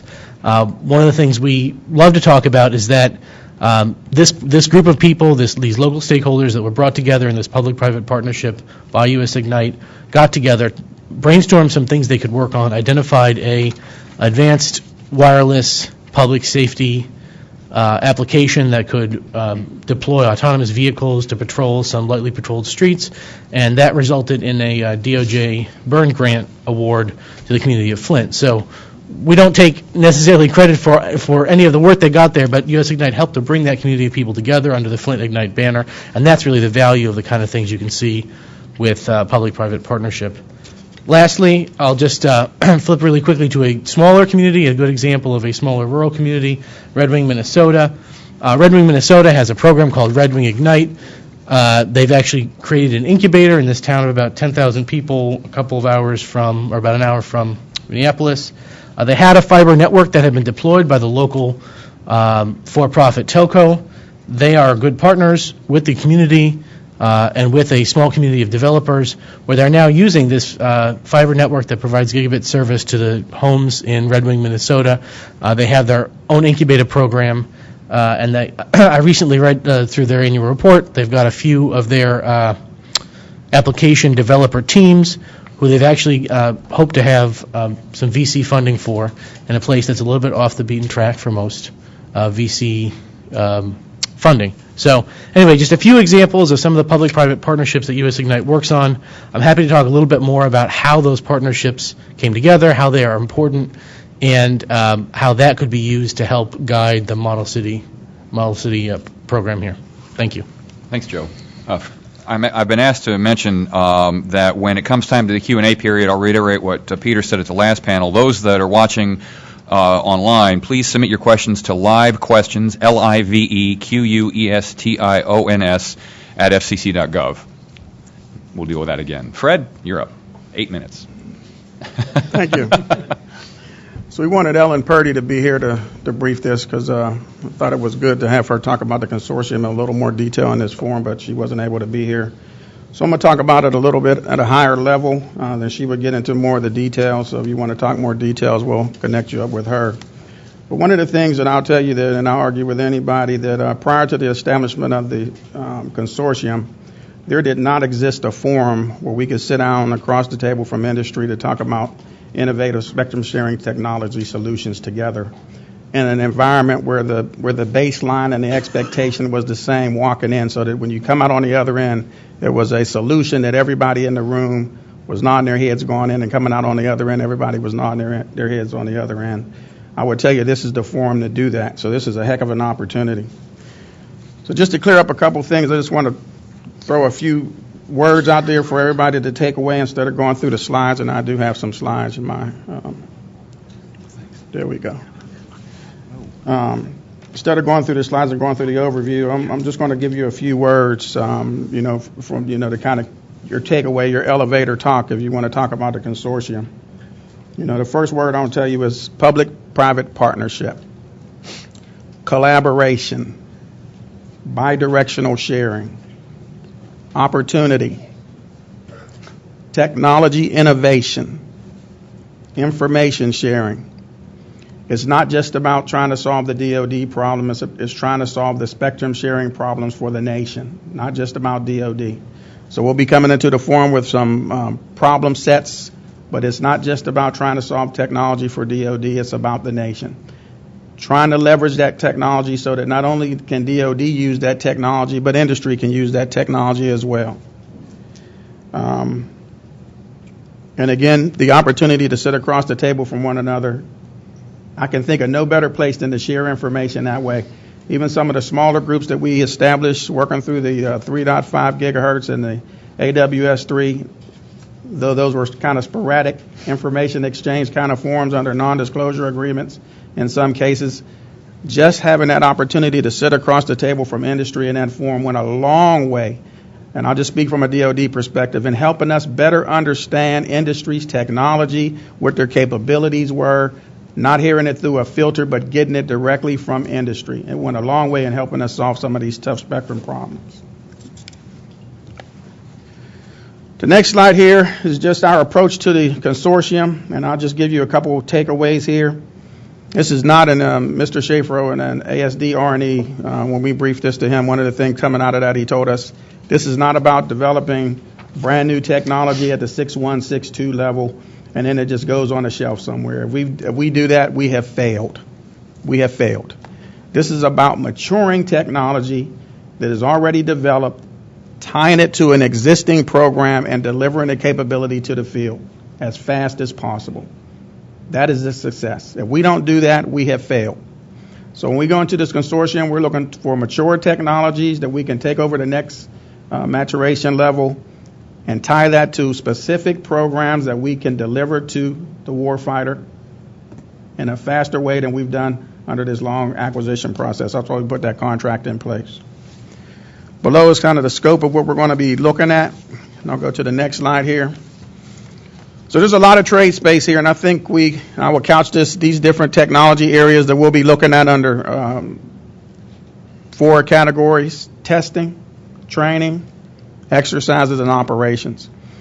So there's a lot of things on here from dynamic spectrum access. I think if you look at those broad categories, these top 10 areas that we're going to be looking to mature some of these technologies and deliver to the field cover those 4 broad areas, and I won't go into all of the different categories, or you can read them yourself, but I think these categories cover the breadth of those 4 areas that we need to cover going forward. So that consortium is a heck of an opportunity for you, and I'll just get to the point of the money because I know it's going to come up. So there's different organizations within the department and other federal agencies that are going to be bringing their own money to the table. There will be opportunities for us to leverage some of our AWS auction funds because we're going to have to. DoD took some risk when we came up with the AWS-3 solution, so there's definitely going to be some things that we're going to have to figure out how to address. But just to be clear, there's definitely going to be opportunities for different organizations to bring funds to the table to solve some of these problems from those different communities: testing, training, and operational aspects. So there's just a lot of opportunity there. We already got 115 members. I would just urge you If you want to have an opportunity to influence what that technology is going to be and to bring your wares to the table, that forum is the forum that you need to be working in to help solve some of these tough problems up here. And these are the areas that we're going to be focusing on. These aren't the final. These are just the top 10 that came out of the building to say these are the ones we feel like we need to be looking at right now. They can change, but these are the ones that we wanted to put out there in public and say these are some of the ones we think there's some low-hanging fruit that we need to start focusing on right now. So that's all I have. Look forward to your questions. Thank you. Thanks, Fred. I've also been told that we now have 7 minutes per person. If that's a problem, we'll deal with it, but let's keep going. Nada? Let's see how we can speed. Just talk faster, right? Okay, I'll Just speak kidding. fast. So I'm Nada Golni. I'm from the Communications Technology Laboratory from NIST. I'm here to give you two examples of a public-private partnerships that are efforts within the Department of Commerce. The first one is our Public Safety Communication Research Program. And this is over a decade-long program that is between NIST and the Communication Technology Laboratory and the NTIA, the Institute of Telecommunication Sciences in Boulder, Colorado. So the PSCR basically at the heart of the vision, the core of the vision is we believe that public safety needs to use advanced communications in order to do their jobs better, and we are here to as the independent laboratory to provide technical advice, but also to provide the testing facility and the capability so that we can expedite the adoption and the implementation of the advanced communications that are most important to public safety. And the portfolio for PSCR includes requirement gathering, standard development, research and development, test and evaluation, and modeling and simulation. So under each of these, we have a number of topics, and over the last decade, these topics change depending on what are the most pressing issues that are facing public safety. And so this is provided in the brief, so I'm going to fast forward in the interest of time. And the question you ask is how is this a public-private partnership? So although this is a program within the Department of Commerce, the PSCR stakeholder base is quite wide. It includes public safety. These are our users and our community that we serve. It includes industry. It includes academia. It includes federal sponsors and international collaborations.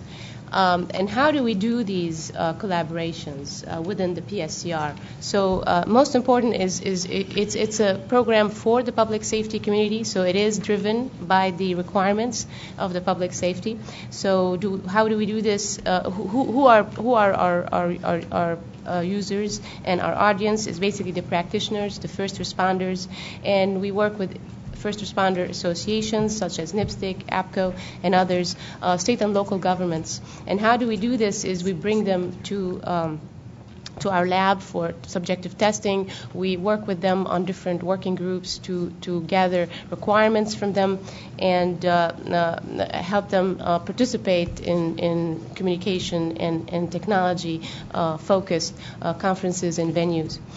The other effort is basically is our industry component, and we have in our laboratory over 70 CRADAs with different vendors that bring their equipment to our laboratory in order to perform testing for some of these technologies that public safety is interested in. So, and we leverage, of course, academia and the academic community through joint projects for different specific topics.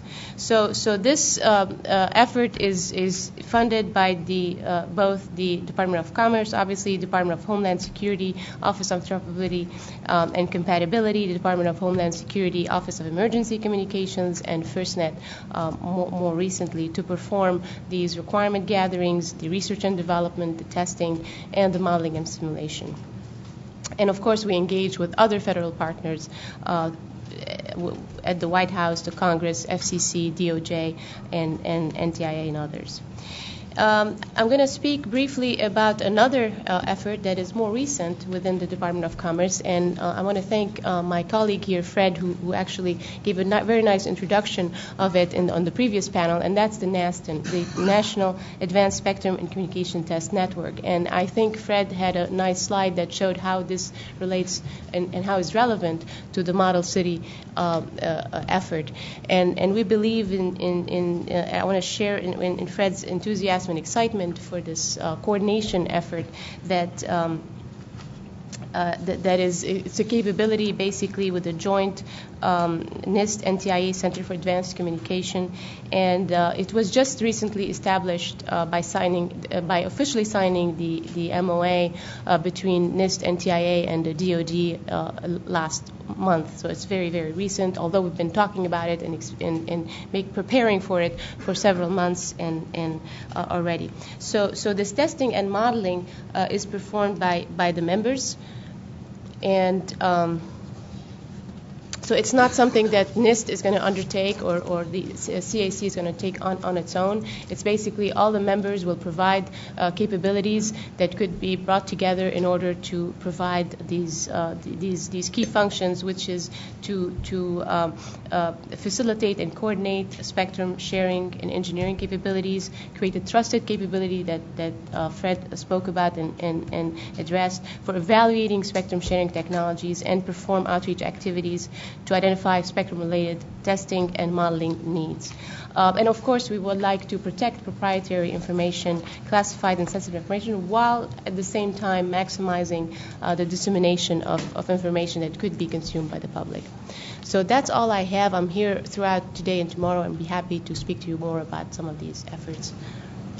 Thank you, Nada. That's great. You guys are doing excellent. All right, Peter. I can fix that. Yeah. I'm kidding. It's not a challenge. So let's see if we can get some slides up here. So today I want to talk about actually a use case which was Wilmington, North Carolina, which was the place where we went from the lab trials and the lab testing at the FCC and the pilots into actually that first deployment for the TV white space solutions. So Wilmington was sort of identified in the mid-late 2011 and was initially deployed in early 2012. It probably met its original objectives within less than 6 months, to answer a question from earlier. But it is still operating today under an experimental license because as a result of those initial sort of experiments and tests and other activities, they found other technologies and use case and applications for white space that they wanted to experiment with, and as a result of which the city actually wants to be a model city because they've had such an interesting time with what's been going on there. So I pressed the right button. So why Wilmington? When we were going from lab test to trial, there were a number of reasons. The first was purely poetic. It's where the first digital transition to TV happened, so it seemed like a good place to start doing TV white space commercially. But the next two bullets were key to actually it being successful. The local city government and the county, New Hanover County, and a local system integrator called TV Band Services were absolutely critical in making this all successful because they needed to be active participants, and I'll come back to why in a minute. It happened to be a reasonable size city, not sort of too big, not too small.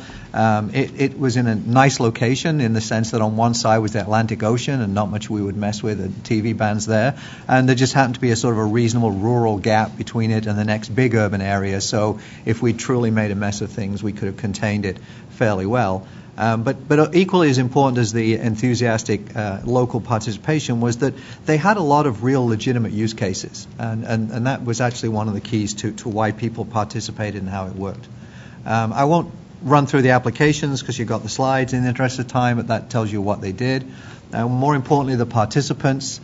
So the city of Wilmington and New Hanover County, who were, for the most of these early applications, the end user, they had real applications and services they wanted to deploy, and they wanted to see if this technology would solve them. So we, as Spectrum Bridge, did the Spectrum Policy and Spectrum Access Database solutions, and at the time, because we spent more time actually going through this testing and development of technology, act as sort of the design consultant. TV band service, as I say, was the local folks that actually, in a sense, built and operate and still build and operate many of these solutions. And then there were obviously radio vendors who participated. And last but not least were the FCC, because we needed to make sure that this was all going to be legitimate and that we were not only following the rules but behaving. What's actually missing from this list, strangely, were the incumbents. They were not active participants, not that they were ignored. We certainly made sure that they were aware of what was going on, and we tried to convince them that they wouldn't be affected in any way, shape, or form, but they actually didn't actively participate in this process. In terms of funding, and this really was just for that first year to get the original plans and objectives sorted out. In actual fact, there was very little real funding necessary. There was an awful lot invested in it, but it was invested by the participants because they all felt they got something out of it. The city felt that they got services and solutions that they desperately needed, so they contributed towers, and they contributed power, and they contributed bucket trucks. The local TV band services integrator, two reasons. They were a community active, and they wanted to give something back to their community, but it was a place for them to learn and understand how this technology worked and how they could deploy it and use it elsewhere. In the case of the radio vendors and ourselves, we wanted to be able to point to real legitimate uses, not experiments that say you can use this technology and it works to solve problems. So as an end result of that, the actual cash that was involved, although it was a fairly major deployment and, as I said, still on goes, was very, very moderate. And yet the total amount of investment by all involved was, significant. So in terms of the outcome, I'm going to press the right button and then we'll be in good shape. Again, I can't overemphasize that it worked because everybody who was actively involved and participated, that's what really made it work. And it took a sense that everybody would get something out of this process to make that happen. The systems were actually left operational. Those initial deployments, to the best of my knowledge, still working today. And as I said, they've continued to, with experimental licenses, expand and extrapolate to new applications, services, and technologies. So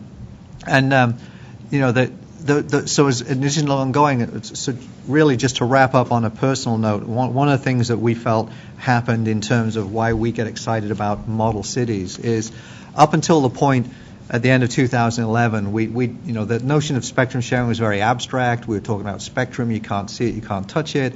The rules were a little bit complex, no one was quite sure what happens.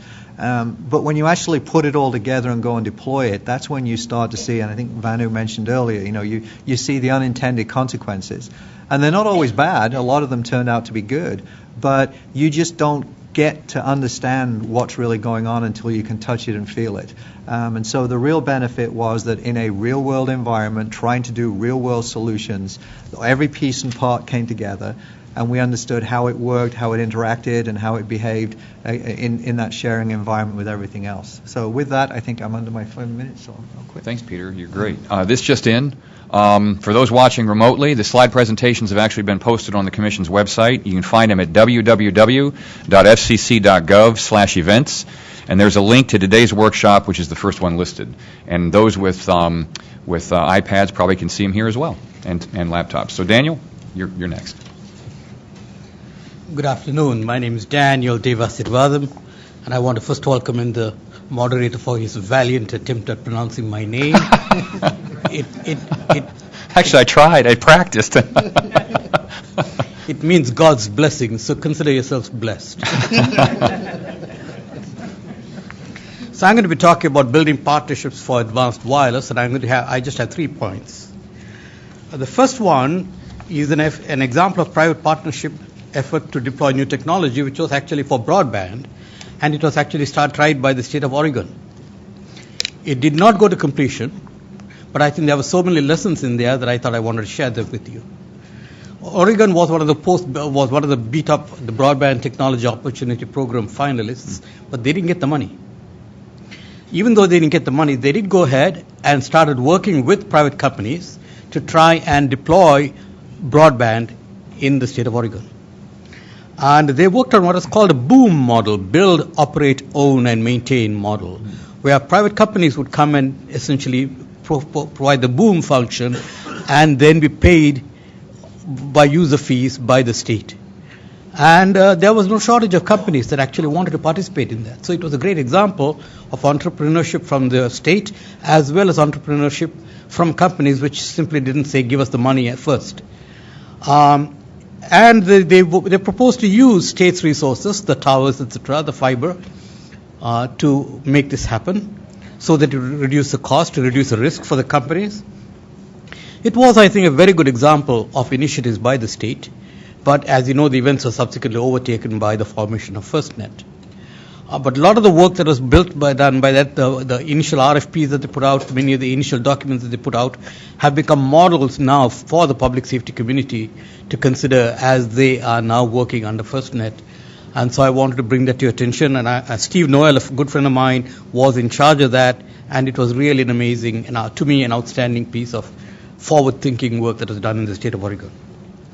The second point that I wanted to make to you was to bring to your notice some work that's going on in the city of Ammon in Idaho.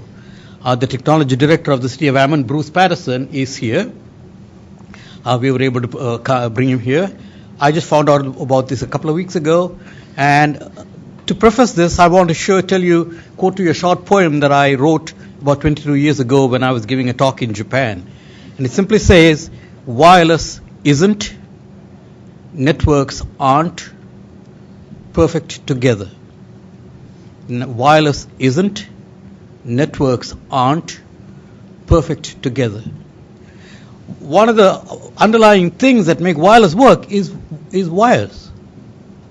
And a lot of the work that's going on in the city of Ammon, and Bruce will talk about this tomorrow, so I don't want to steal his thunder on this, is to try to use the municipal infrastructure along with the whole idea of software-defined networking, or SDN, another new buzzword that's seen a lot of play here today in these days, to try and make this an opportunity that can be used so that you can provide cell sites or infrastructure or for individual users so that the user themselves can control where their traffic goes and do it in an efficient manner with QoS and preemption, which is something that you cannot get in the internet, as you know.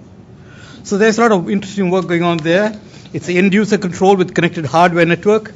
It's an important backbone capability that you would need even for spectrum sharing, though we don't talk about that much. And it's also importantly a path to rural-urban connectivity. And the challenge of doing this kind of thing in a rural environment, as you know, is very, very difficult, and especially when you had to consider the fact that you've got to backhaul the stuff at some point to a major network. The third and final point I want to make is about the partnership, in a different kind of partnership with the Idaho National Laboratory, where I am the program manager and director of the Wireless National User Facility, is bringing together as a contribution to a public-private partnership.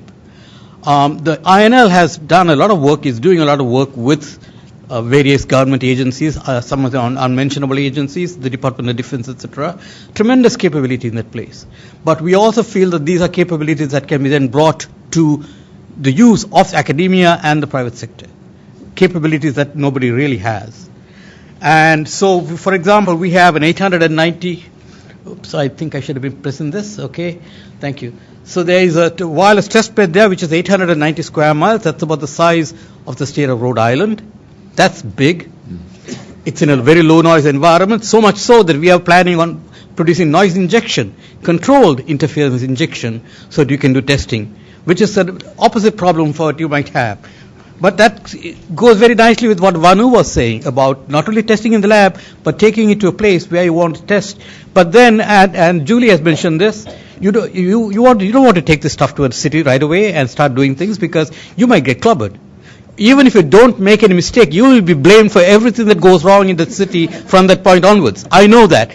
This happened to me 22 years ago in New York City when I was trying to do some spectrum sharing measurements. So that's one of the reasons why you want to test to a large number of these things in a small scale, but in a safe place. And INL has one of those places. You can do live in simulation, experienced research staff, etc., etc.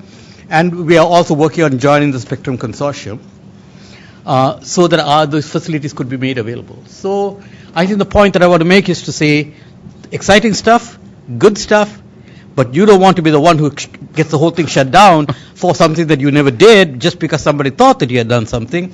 And the FCC knows that interference is something that you can't chase down. It's a big challenge. And so we said test and research in a safe place. And myself and Carl Cucci, my colleague, are there. A motto that I've tried to use, which I've tried to socialize, is to say, test together, make it better. It's not a place where you bring your stuff and you walk away and we test it and give you our statements ex cathedra, but we work with you to get your test to work, make it better, and make it successful so that you can then go on and perhaps deploy it with a little bit more confidence in a real city. So that's my talk. Thank you very much for your attention. Thanks, Daniel. So we're changing the name of this panel to Public-Private Partnership, Case Studies, and Poetry Slam. And so with that in mind, those that have questions, you need to put them in the form of a poem. And if they rhyme and are iambic pentameter, you'll get to the top of the list. Mine was an attempt at haiku, actually. Yours was more haiku, yeah. So if you do haiku, I can't help you there. So the folks are standing around the room with the questions, and as Peter said in the last one, and I'll reiterate, please make them legible, because I don't care if you did iambic pentameter, if I can't read it, that ain't going to work. And while that's coming in, I'd like to ask a question. So you all have experience. This is a case study, and one thought, I'd like to see what you guys think is, if you could talk about some hurdles that you encountered during these processes that you think the model city concept would address, and we'll go down the row. So, Joe, could you maybe talk about some hurdles you encountered with what you were doing that model city might help with? Sure, I can think of two or three to bring to mind. I'll be brief. The first is that often when you're trying to bring together diverse stakeholders with differing levels of technical understanding and the understanding of what the needs are, it takes quite a bit of sort of education and discussion up front to get everybody level set. So we would find that on the one hand, you had computer scientists and network engineers who had ideas about what they could use their networks for and a deep understanding of how these networks were different and could do new and better things for their communities, but without a real grasp on what would be valuable to community members or to other stakeholders. And on the flip side, you had people who said, well, I don't know, plug it in, is it the internet? Does this work? Is this like my Wi-Fi? But on the other hand, had a roster of various opportunities that were ripe for intervention that this kind of technology could advance. So I think that's one of the most critical points, is to find, to make your public-private partnership broad, because you need all those points of view, but to understand that it is going to take quite a few steps to get people from listening to your mission statement to really, truly understanding and internalizing your message and being able to pull that together. So I think that's a really critical hurdle that it sounds like this kind of workshop is the first good step to getting past. So, Fred, for the National Spectrum Consortium, there's been some confusion about it as it was rolled out, because it's the first time it's happened in something like that. Did you see anything in that, as you and Vanu and the key team that was working on that, see anything in the model city that would help, or do you think this is just an example of an application of that concept? That's a good question. Let me give you an example of a conceptual situation that I think Model City could help us on. So as I talked about earlier, the consortium will be, the forum where you develop that innovative spectrum sharing technology stuff.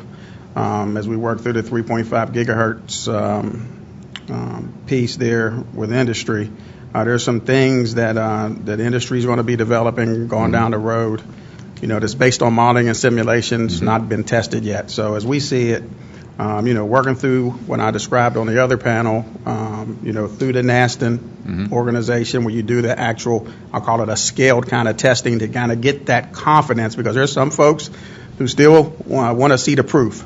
We're in Spectrum. Spectrum wants to see the proof. So working through that NASTN organization, getting that smaller scale proof that this thing does exactly what it's supposed to do, and then ultimately rolling it out into a bigger, larger scale operational kind of environment, use a model city as that way to do that. We see that as kind of the natural progression for how this thing can roll out, where you get to, from the breadboard to the smaller scale to the actual operational deployment, where you can prove that it actually does what it's supposed to do. All right, that makes sense.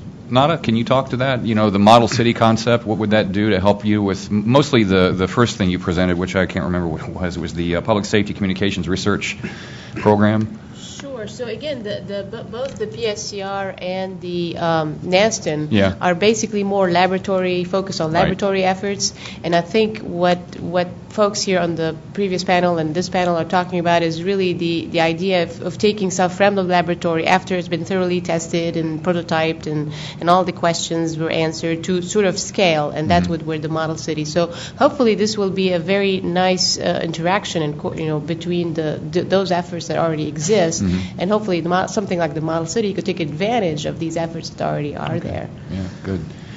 Peter, you certainly got some examples of how the model city might work for what you did. So let me answer that in terms of me or us as a potential user. I think there are two things. I have to come up here with trepidation quite often because we have some crazy idea and we come and ask Julie if we can have permission to do it. So step one is if there was a framework of regulation that says, these are the things you can do, that would help a lot, and not least of which because, without knowing whether Julie and co are going to say yes or not, then obviously there's a time frame that, they have to go through. But I think even more critical than that is the actual test and measurement, of everything. If we have to do that one-off, obviously it's expensive and time-consuming, but probably what's even more important is that, what you get is my opinion versus, say, yours or, somebody else's. If the model city had an instrumentation system that was consistent, then you'd be able to compare different attributes of different technologies, different use cases, and not get into the arguments about, how long is a piece of string. So those are the two things to me that would really facilitate, that a model city would help us in terms of doing things. Daniel?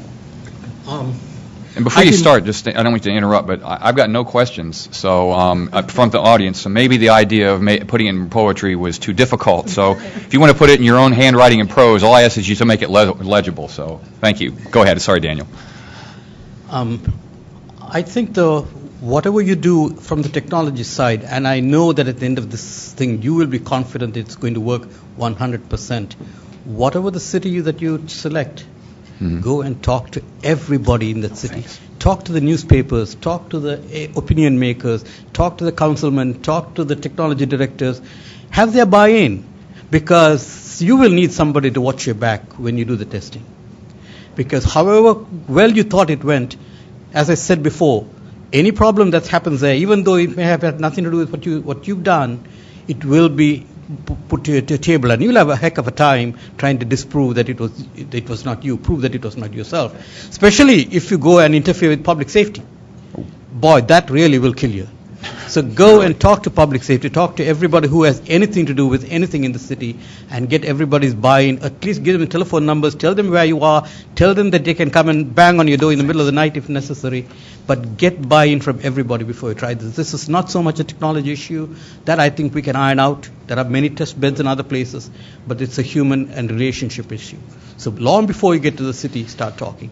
That piece of paper you got from the FCC, that and $2.25 will get you a cup of coffee at Starbucks. At Starbucks. I get coffee for 50 cents. Okay, so the questions have poured in. I will read them.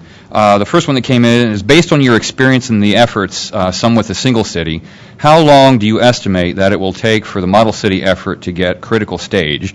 And be honest with a smiley face.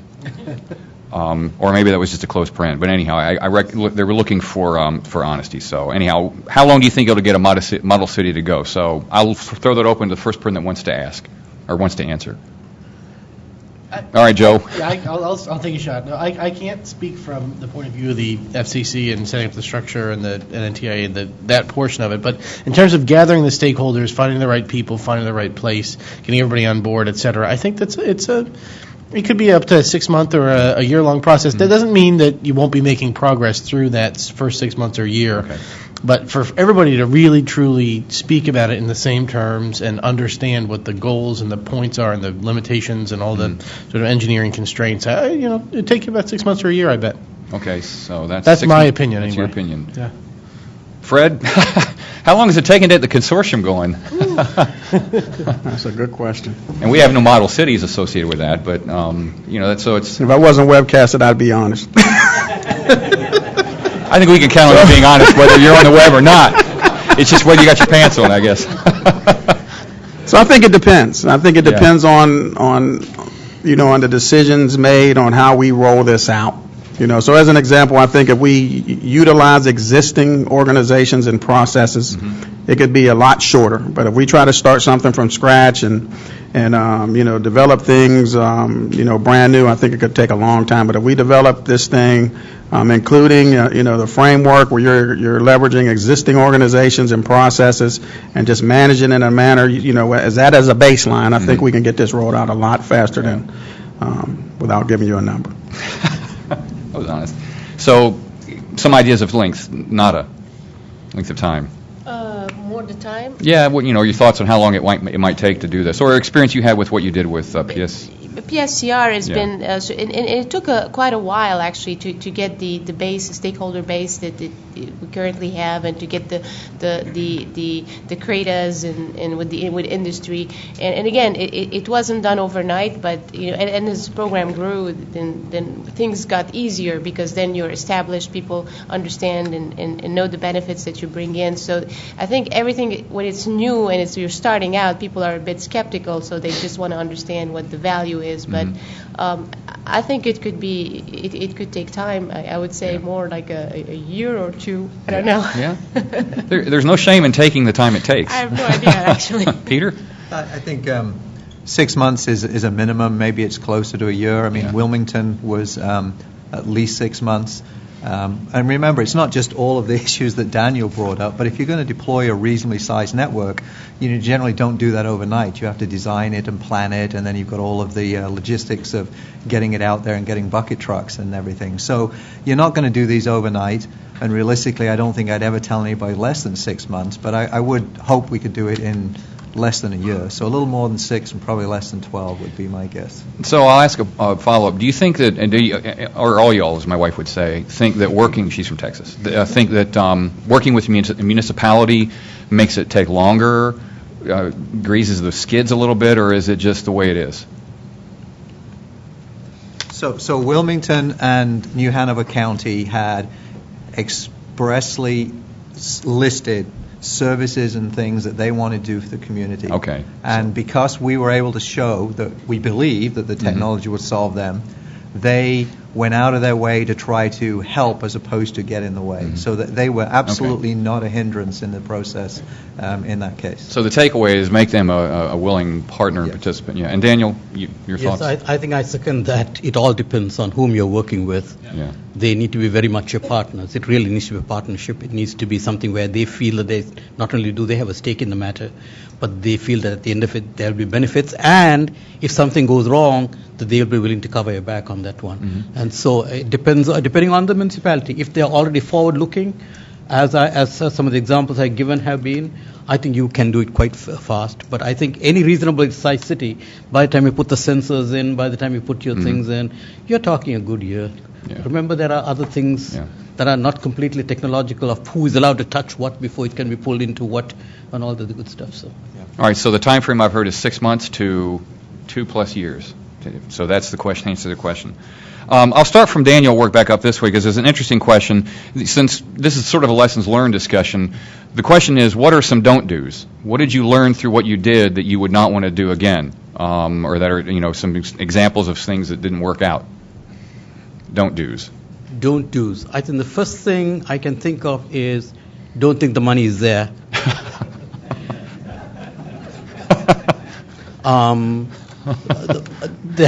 Even when you think that the money is there, you suddenly find that there are many people who would like to divert that money into other things, which they seem to be more pressing.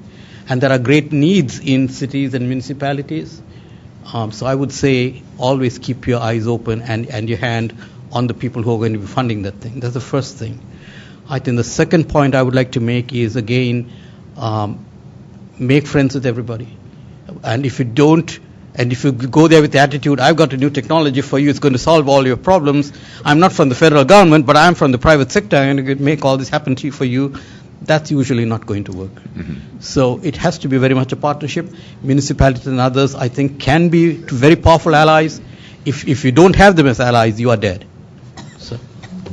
All right, that's a good cautionary tale. Don't die. So I don't think we did this, but I think it's also important just to emphasize something Daniel said, that you be realistic and don't overcommit. Yeah. Okay. Because if you get everybody excited about cool new technology or something, you've set yourself up for failure no matter what. So you have to be very careful that everyone understands what they're getting into, and both what they get out of it, but also that there are risks. There is a slight chance that someone's going to come in and say you have to turn it off. So being realistic and don't over-promise or over-commit is important. Thanks. Nada? Don't assume that you know all the answers, because you're going to find things that you haven't anticipated, and be willing to open and learn about things that you haven't really understood before. So. And Fred, you probably have a lot of don't do's. Not really. All right. I passed to my. Okay, Joe. I'll just say the DoD guy's handing the ball. That's exactly. I'll just say that this is it's building off of what others have said, but don't rely solely on volunteers. And I know that this has come up, and it'll probably come up over the course of today and tomorrow, funding and et cetera. But you really need to find someone who's dedicated and feels a sense of ownership over this, and it may be more than someone. It doesn't have to be a full-time someone. It doesn't. There's a lot of ways to do this. But if this is just something that somebody picks up and works on when they're not working on something else, you're probably going to have trouble with that. Yeah, so get stakeholder and buy-in and all that. Yeah, get somebody who really owns it. Yep. Okay, we have a couple of minutes left. I'll ask this next question because it's kind of enticing. The question is, what are common characteristics of the cities where partnerships were successful as it relates to the access infrastructure? I think that as it relates to the access infrastructure might be a little bit constraining, but it's an interesting question. So are there any commonalities that you see from what you've heard across the cities you've worked in? One commonality I see is I don't see anything that happened in Vanu's criterion, which was canyons, large cities with big canyons. And you're talking about different approaches, but I'm not aware of any white space trials that have happened specifically in any canyon cities. So are there any other similarities that you've seen in what you've heard today in your areas? Go ahead, Daniel. I know that canyons are a big problem. I did propagation research for 20 years and published in that area. But there are places where you can test that kind of thing by stacking up containers, believe it or not. And in fact, the military often does things like mouths, where you actually build synthetic for cities. They are a lot safer, because the last place you want to go and try out something like this is, and I'm not picking on a particular city out of spite, but New York City is not a place where you want to try something like this cold. You will go there, and they will be very welcoming to you after they are sure that it works. But it's a great example of a canyon city where you could get all sorts of problems. And that, again, goes towards something that Vanna said, that there are some effects that you will only find when you're in the final place, where your single handset in a high-rise could probably clobber you when everything else seems to work. But you have to build yourself up to that. You can't go to that place straight away and try to do everything in the beginning. And don't worry about bashing New York City. It's a big city. You can take it. It's not like it's the first time. Peter? Yeah, it's like Goldilocks and the Three Bears. You've got clearly places that are too small. But what we found was sort of, a place like a Medford, Oregon, or an Arlington, Texas, or a Wilmington. Medium-sized cities tend to have less bureaucracy, and you can get around all of those stakeholders. And when I've done work in New York City, and when you're dealing with New York City, you've got so many different agencies, and they're so big that it's almost impossible to get them all in the same place at the same time. So I think some places are too big for us to be realistic. They've got to be big enough, but I think there's again, not picking on New York, but I think New York's too big because it's just impossible to get all of those stakeholders in together. That's a good point. That's going to be the last word. So please join me in thanking the panel. This was a pretty interesting discussion. Thank you very much. And I think the next one is technology. So that's stick around for that.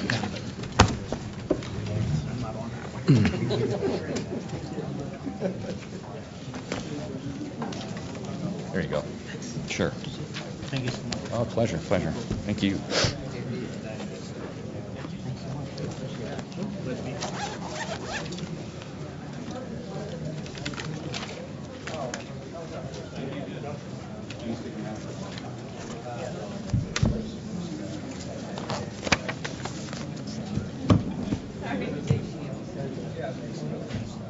Thank you.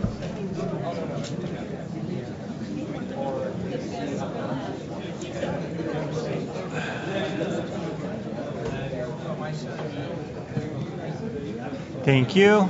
And then Milland first. Right, you got the order for me? All right. Milland, Jeff Reed, Jeff Boxener, and then Paul Kolodzy. Yep. Hey, how are you doing?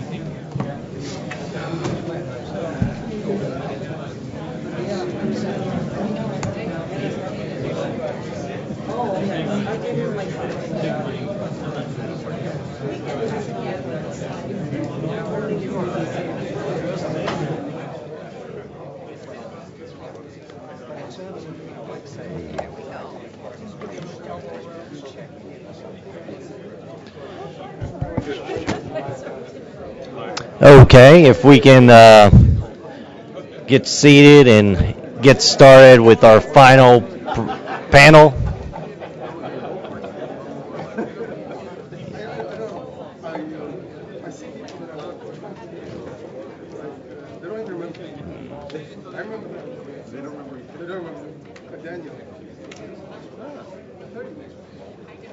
Okay, we're going to begin our final panel of today, and it will be moderated by John Chapin, who is Program Manager in the Strategic Technology Office at DARPA. He's been at DARPA since 2011, and he also, prior to that, spent 9 years in technical leadership roles at Vanu Inc., and also was on the faculty of MIT. So he's also served as a member of the FCC's TAC. So he'll be introducing the panelists for this last panel on state-of-the-art technologies. Thank you. Thank you, Matthew.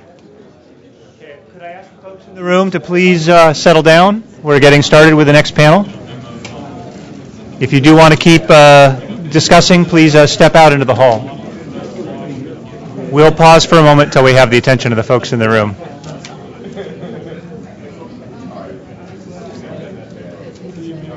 Could we take our seats, please? I need a gavel. Thump, thump.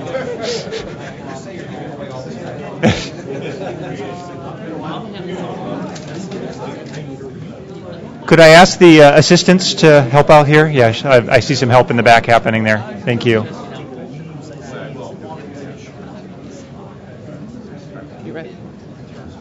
Can everybody take a seat so we can get started, please? Very good. Okay. Well, good afternoon. I'm John Chapin. I am a program manager at DARPA, the Defense Advanced Research Project Agency. I'm chairing this panel on new technologies, and in particular, a discussion of technologies that may be interesting to consider testing or evaluating in the model city. So I'd like to start by briefly introducing the panel. So again, John Chapin from DARPA, and I certainly will be speaking on behalf of myself, not on behalf of DARPA or the DoD. To my immediate left is Milind Budikot from Nokia Bell Labs. Anyone who didn't notice about the transaction today, by the way, Bell Labs appeared 7 times in the press release from Nokia with words like iconic and re-energize Bell Labs research. So I imagine you're hiring, right? Next to his left, Jeff Reed from Virginia Tech, and then Jeff Boxener of the Army, but who today is speaking, has DoD listed as his affiliation. And then finally, Paul Kolodzy, who's currently an independent consultant, who thrilled to have on the panel in part because he covers all parts of the ecosystem across his career, academic research, DoD, NTIA, FCC, and currently industry consulting as well.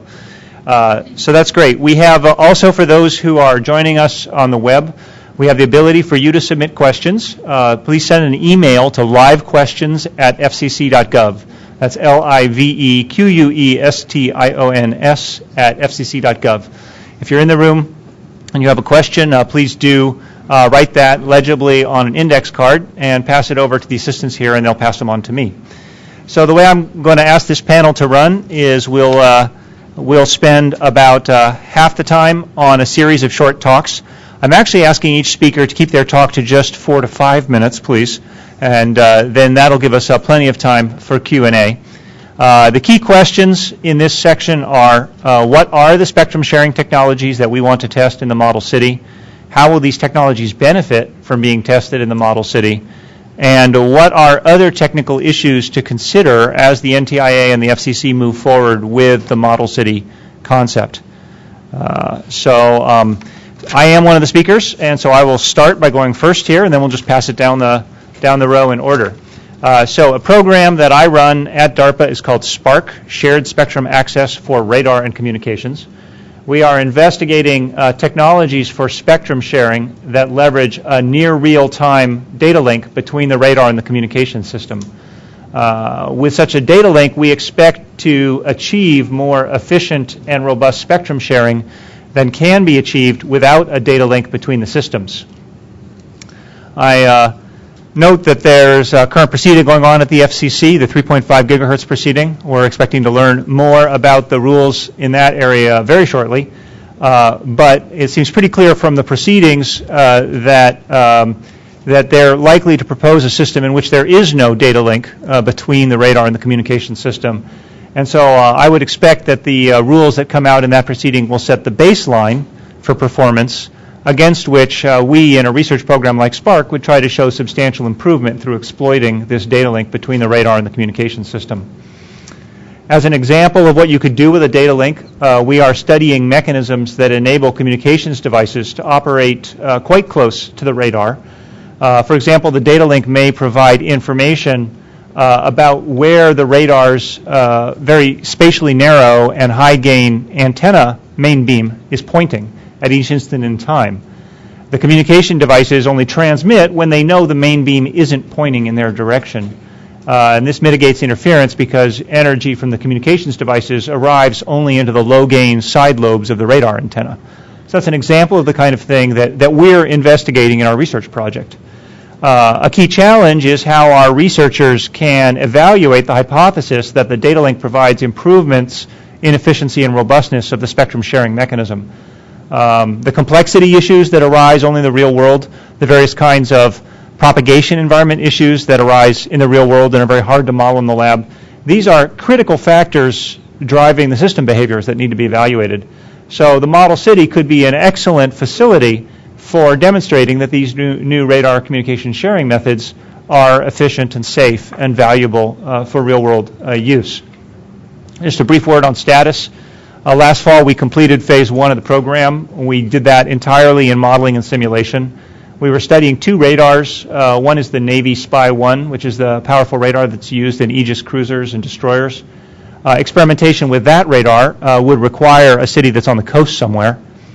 The other radar we studied is something called the Gator, which is a new radar being used in the Marine Corps. That's a land-based radar, and it could be deployed anywhere. We studied spectrum sharing between those radars with LTE, Wi-Fi, and military tactical radios. So that'll give you some sense of the kinds of things we'd want to be exploring in a future city environment. Now, it's important to underline that the SPARC program still has 3 years of laboratory work and field test to go. So this goes back to what we've heard repeatedly this afternoon. The model city is a place that you bring a technology once you've already completed the laboratory work and the small-scale controlled field tests, and you've convinced yourself that it works in those environments, and now you want to look for the larger-scale effects.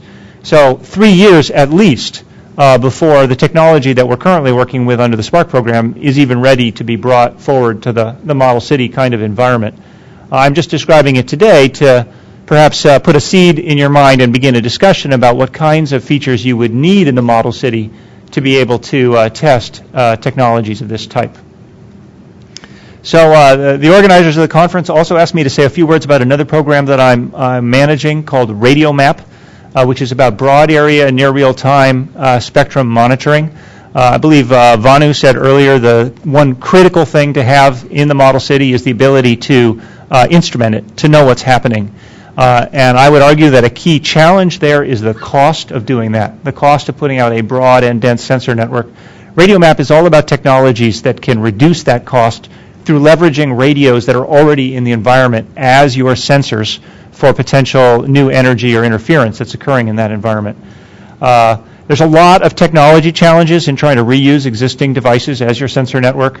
I would just encourage anyone to look at some of the publications that are coming out of the Radio Map program rather than taking time here to talk about this today. But perhaps there are some technologies from there that could potentially be useful in facilitating the deployment of the model city and cost-effective testing in that environment. So that's all I had prepared to say. So I will pass this over to Milind. Thank you. I'm going to use some slides. And just a brief comment before I go into my actual presentation. So we started working on this topic of spectrum sharing in 2002 when we were still Lucent Technologies. In the last 10 years, I've gotten older, I have more gray hair, and now we are Nokia Bell Labs officially in 2016, I believe. Yes. So as of today, I'm still Alcatel-Lucent Bell Labs. In my brief 5 minutes, I'm going to talk about some of the prototype technologies and test beds that we have put together in Bell Labs. And because our current focus is 3.5 gigahertz, is specifically going to refer to 3.5 gigahertz. But a lot of the pieces of the technology can be repurposed for any other shared band, and we are quite interested in going along that direction in future as well. So before I talk about the technologies that we have built, it's probably important to calibrate what is the end-to-end architecture that we are looking at, that we are implementing. And again, it's focusing on 3.5 gigahertz. The main first piece is the notion of spectrum management through a spectrum access server. And in our architecture, it is conceptually organized into two distinct logical entities. One, a federal SAS, which handles all the information about the federal incumbent, potentially through implicit means or explicit means. And it communicates with a commercial SAS, which directly handles purposing of those available spectrum bands into commercial networks. And in our case, the commercial networks could be three types. First of all, a traditional cellular operator, which has a large small cell network. And the small cells are interested in using the incumbent unused spectrum. And they do it through an entity called SWAN server, a self-organizing network server that sits in the cellular operator net infrastructure. And the SWAN server handles communication with the commercial SAS. It also enables the notion of infrastructure-based sensing to do better incumbent detection as well as channel management. The second type of network that we are considering is a traditional cable operator running a Wi-Fi network that are increasingly becoming popular out there. Again, here, the notion is that the small cell in the form of unlicensed access points are deployed everywhere in the space, and they could be directly talking to a commercial SAS to acquire a spectrum lease. Last but not least, you could have a notion of a domain in the form of an indoor large enterprise building or any other public indoor infrastructure that is interested in using shared spectrum. And again, it's talking to a commercial SAS through a domain proxy. So this is the architecture that we are investigating. And to that end, we have actually put together a complete end-to-end test bed. And this test bed consists of three main parts. On the bottom corner, you have a 3.5 gigahertz prototype small cell that is capable of radiating in 3400 to 3800 megahertz, 400 megahertz frequency band. And it can do TD LTE as well as Wi-Fi end-to-end link activation. And it does that link activation under control of our prototype dynamic SAS server. And there's a protocol that we have designed between the SAS and the small cell that's called PTAS, Protocol for Tiered Access to Shared Spectrum. And this end-to-end system is working in the lab. And if you come to Murray Hill, we should be able to show you live traffic flowing on the system. And in addition, there's a third piece. Because LTE also needs its own EPC core, we have EPC on a virtual platform as small as a small embedded base station. So depending upon how many client devices you want, if you have only 4 to 8 client devices, you could have a small embedded computer running the virtual EPC. So we call it LTE in a box. And if you look at our SaaS infrastructure, it's essentially a cloud-based server, and it has three main pieces. Because we are not a federal entity, we implement federal SaaS essentially as an emulator. Then because we don't have hundreds of thousands of devices at this point in the evolution, we actually have an emulator that actually emulates a large number of geographically dispersed devices. But we also have our prototype small cell, which is again directly controlled by this SaaS infrastructure. And as you can see on the bottom corner, there is a graphical user interface that actually allows you to select what mode you want to operate this small cell in, whether it's automatically controlled by the SaaS server or it's manually controlled by a person who's running experiments on this system. And on the bottom right corner, you see some red bars. Those are essentially dynamic sensing measurements that are being also collected in the small cell. So the small cell is a entity that also acts as a sensor. And these measurements are aggregated into the Spectrum server to do what we call collaborative fusion of sense data to essentially do better incumbent detection and channel management. So again, this functionality is out there as of today. And just a couple of notes, our SaaS actually supports activation and deactivation of exclusion zones on the fly. So if you pick a particular portion of the 400 megahertz that I mentioned from 3400 to 3800, you can advertise exclusion zone in a given space for a given spectrum chunk for a given amount of time. And in response to that activation of the exclusion zone, we can show end-to-end performance of CBSDs, as in the secondary devices, actually deactivating their existing operational channel if that happens to be the one for which the exclusion zone is activated. So we can do near real-time reassignment of channels. We can also showcase tiered access, as in the priority access as well as generalized authorized access. And the notion of aggregating sensing data is also something that we are working on, and we have pieces of that working in the lab. Last but not the least, because shared spectrum is something that can be taken away from you when the incumbent needs it, you could be interrupted, you need to have a good way of integrating it with stable spectrum, either licensed or unlicensed. So we have a nice, interesting technique that allows us to aggregate multiple spectrum bands. And even though this testbed is built for 3.5, as I mentioned, we are interested in supporting other bands, and we will do that as the time goes. So in conclusion, we are happy to talk more about the end-to-end platform that we have worked on that showcases shared spectrum ecosystem, at least in the lab right now. And we believe that if you want to have shared spectrum actually become a commercial reality, you need to do two things. One is you need to prove to the incumbent that you can provide excellent protection to their mission-critical needs.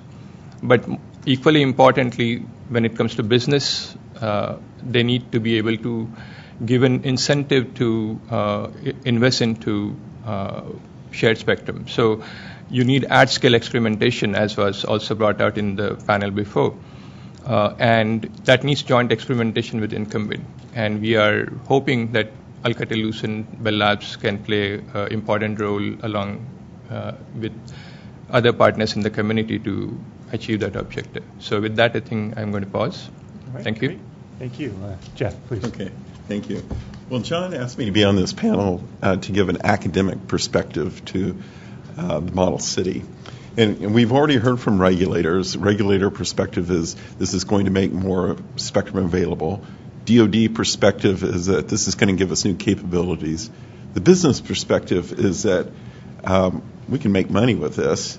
And the academic perspective, well, this is going to be a lot of fun.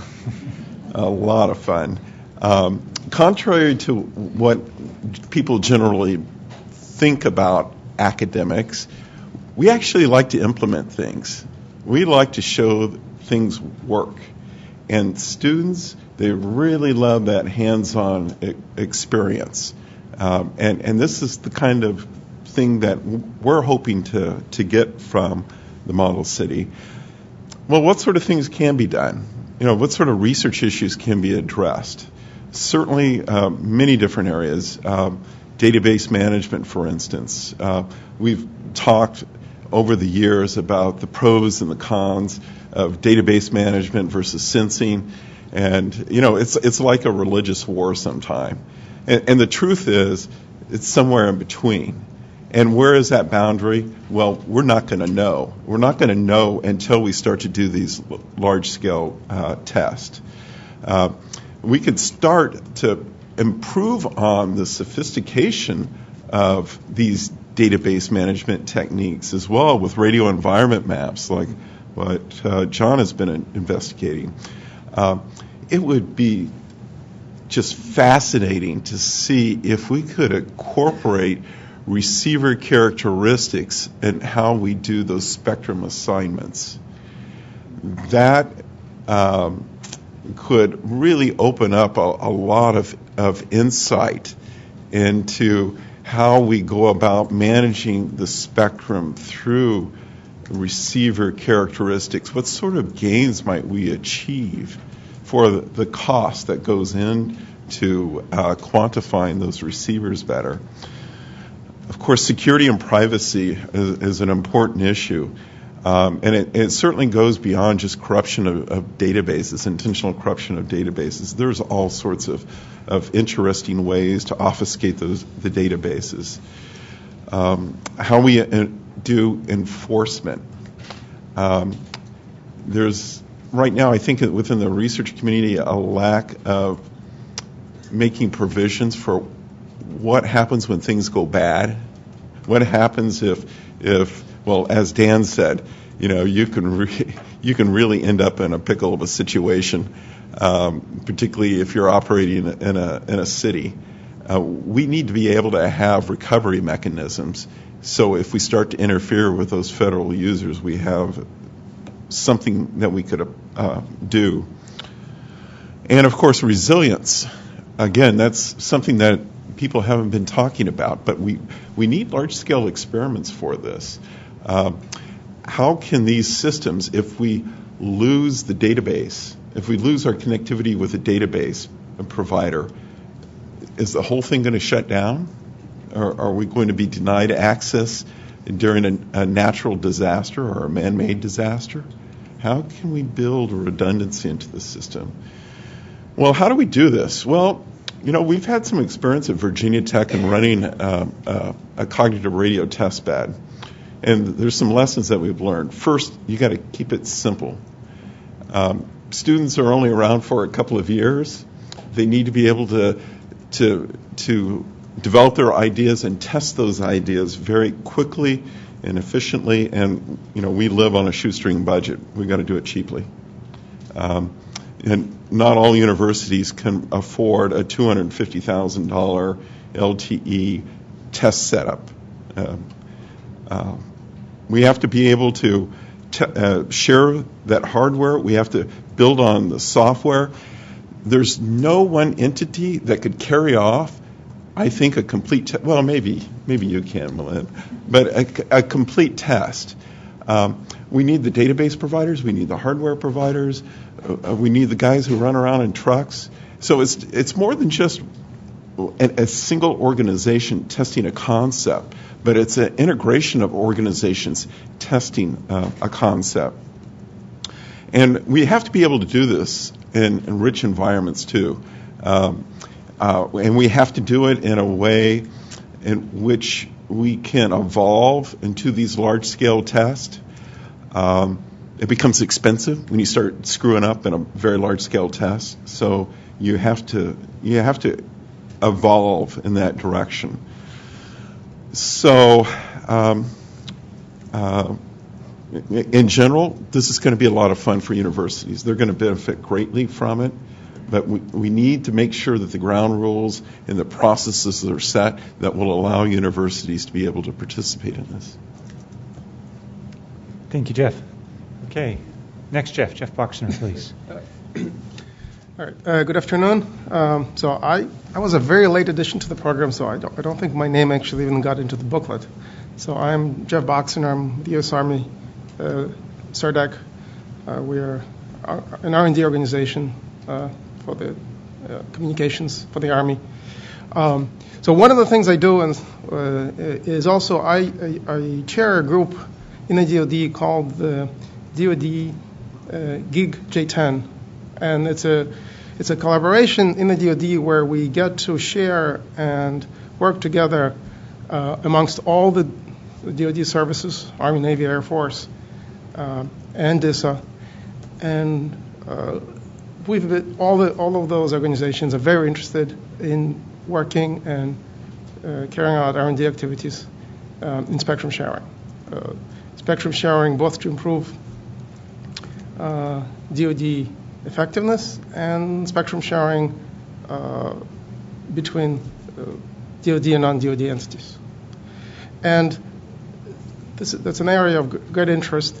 If we look at the technologies, we can sort of break them maybe into two parts. One is technologies that exist outside of DoD systems, like the ones we just heard about,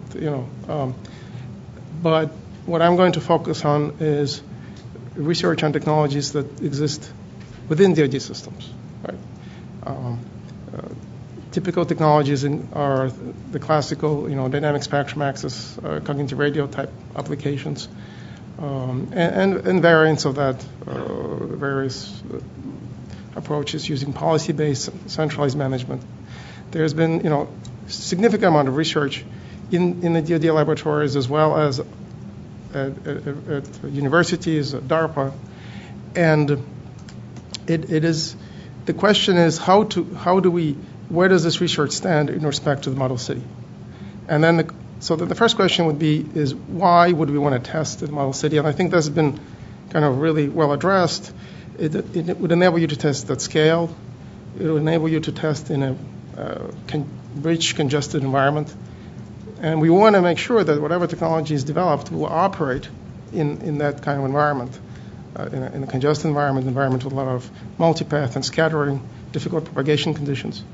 So I think the model city offers you that opportunity to test spectrum sharing technology at scale in a complex environment. But I would also emphasize what's already been said, that kind of testing is a culmination of a development effort. Right? It's first you have to do modeling and simulation, you have to test in the lab, small-scale deployment, and then this is really a pilot deployment. So I think much of the technology that research that has been done to date really still exists, if I may be allowed to use DoD speak, at a tier level 5 or so. I mean, it's in the lab. It's been, they've been tested on, but really to get to Model City, it has to make its way into a real system, and that is very challenging. It's challenging because DoD operates, many different systems. We exist in a very heterogeneous environment. We have systems that are, ground to ground, ground to air, SATCOM, satellite communications, air to air, high power, low power, omnidirectional antennas, directional antennas. So it's a very heterogeneous environment, and we must be able to transition these spectrum sharing technologies to this complex heterogeneous environment. Show that it works in the lab, show that it works, in a real system, in some kind of a field test, perhaps, and then it would be ready for an actual model city deployment. So I think, there is definitely, from that perspective, a significant amount of effort still required. What is maybe also of some value is a lot of the spectrum sharing approaches, especially variants of traditional approaches, rely on things like modeling and simulation, interference modeling, propagation modeling. I think the model city could serve, especially if it's properly instrumented, could serve as an excellent platform to improve these models, and to improve our understanding of interference, in a complex network, to collect measurements in the real environment and improve propagation models, and these are really very fundamental things to operating a spectrum sharing system. And to the extent that we can improve our fundamental understanding to test spectrum situational awareness type of systems, spectrum sensing. So there's an opportunity here not just to test actual systems, I think, but to test, basic technologies and really enable this concept of bidirectional sharing that Fred was mentioning earlier. I mean, this is not just sharing within DoD bands, but also DoD systems having access to non-DoD bands, to deploying different types of systems, standard-based systems. So I think there's a lot of opportunity there. I will stop here as I'm running out of time, but thank you. Great. Thank you, Jeff. Paul? Okay, thanks, John. First of all, it's been like a 15-year journey since some of the stuff that we worked on at DARPA for dynamic spectrum access to see where we're actually at today and where we're trying to go in the future. The first thing I'd like to do is to thank Rangam and Matthew and John for the opportunity to talk to you today a little bit about this. I agree that this is a great opportunity for the nation to understand at an appropriate scale for the first time the new capabilities brought forth by spectrum sharing technology. In my view, the model city can be really like an incubator, not to develop, but to evaluate and integrate new technologies, new spectrum sharing technologies, and understand how they actually work. Now, you got to look at spectrum sharing technologies in the current sense, which really there are three distinct access methodologies. One has been around for decades, and that has been the coexistence, which really is to provide the basis of FCC and NTIA policies for many, many years. You have the database, which is the basis of the TV broadband devices, as well as some new spectrum sharing proposals that have been seen, like, for instance, the one that Melinda's talking about in the 3.5 band. And then you have these sensing-based, which actually uses distributed spectrum sensing technology, which can provide access into areas where non-deterministic spectral use is prevalent. And that tends to be a lot in the military sense. They tend to need a little bit of that. John mentions a new technology, which is essentially the cooperative sharing technology. That's new. It's not really some of the current state of technology that we are actually looking at, but it could be in the future. So these technologies are the focus of the state of spectral use and how to access the spectrum in times when spectral use is low. However, I want to change the subject a little bit, in a sense, change your thought process. Everybody's been talking about the past. We are really in a time where the services that will run on the spectrums are rapidly evolving. And we tend not to talk about those services. We just talk about spectrum in isolation. Thus, it may be important to also address the intertwining of these services and the spectrum access technologies so as to determine the viability and advantages of spectrum sharing technologies. This is, in my opinion, where we really can make a lot happen. I see two technology developments that we may want to be testing in this new test bed.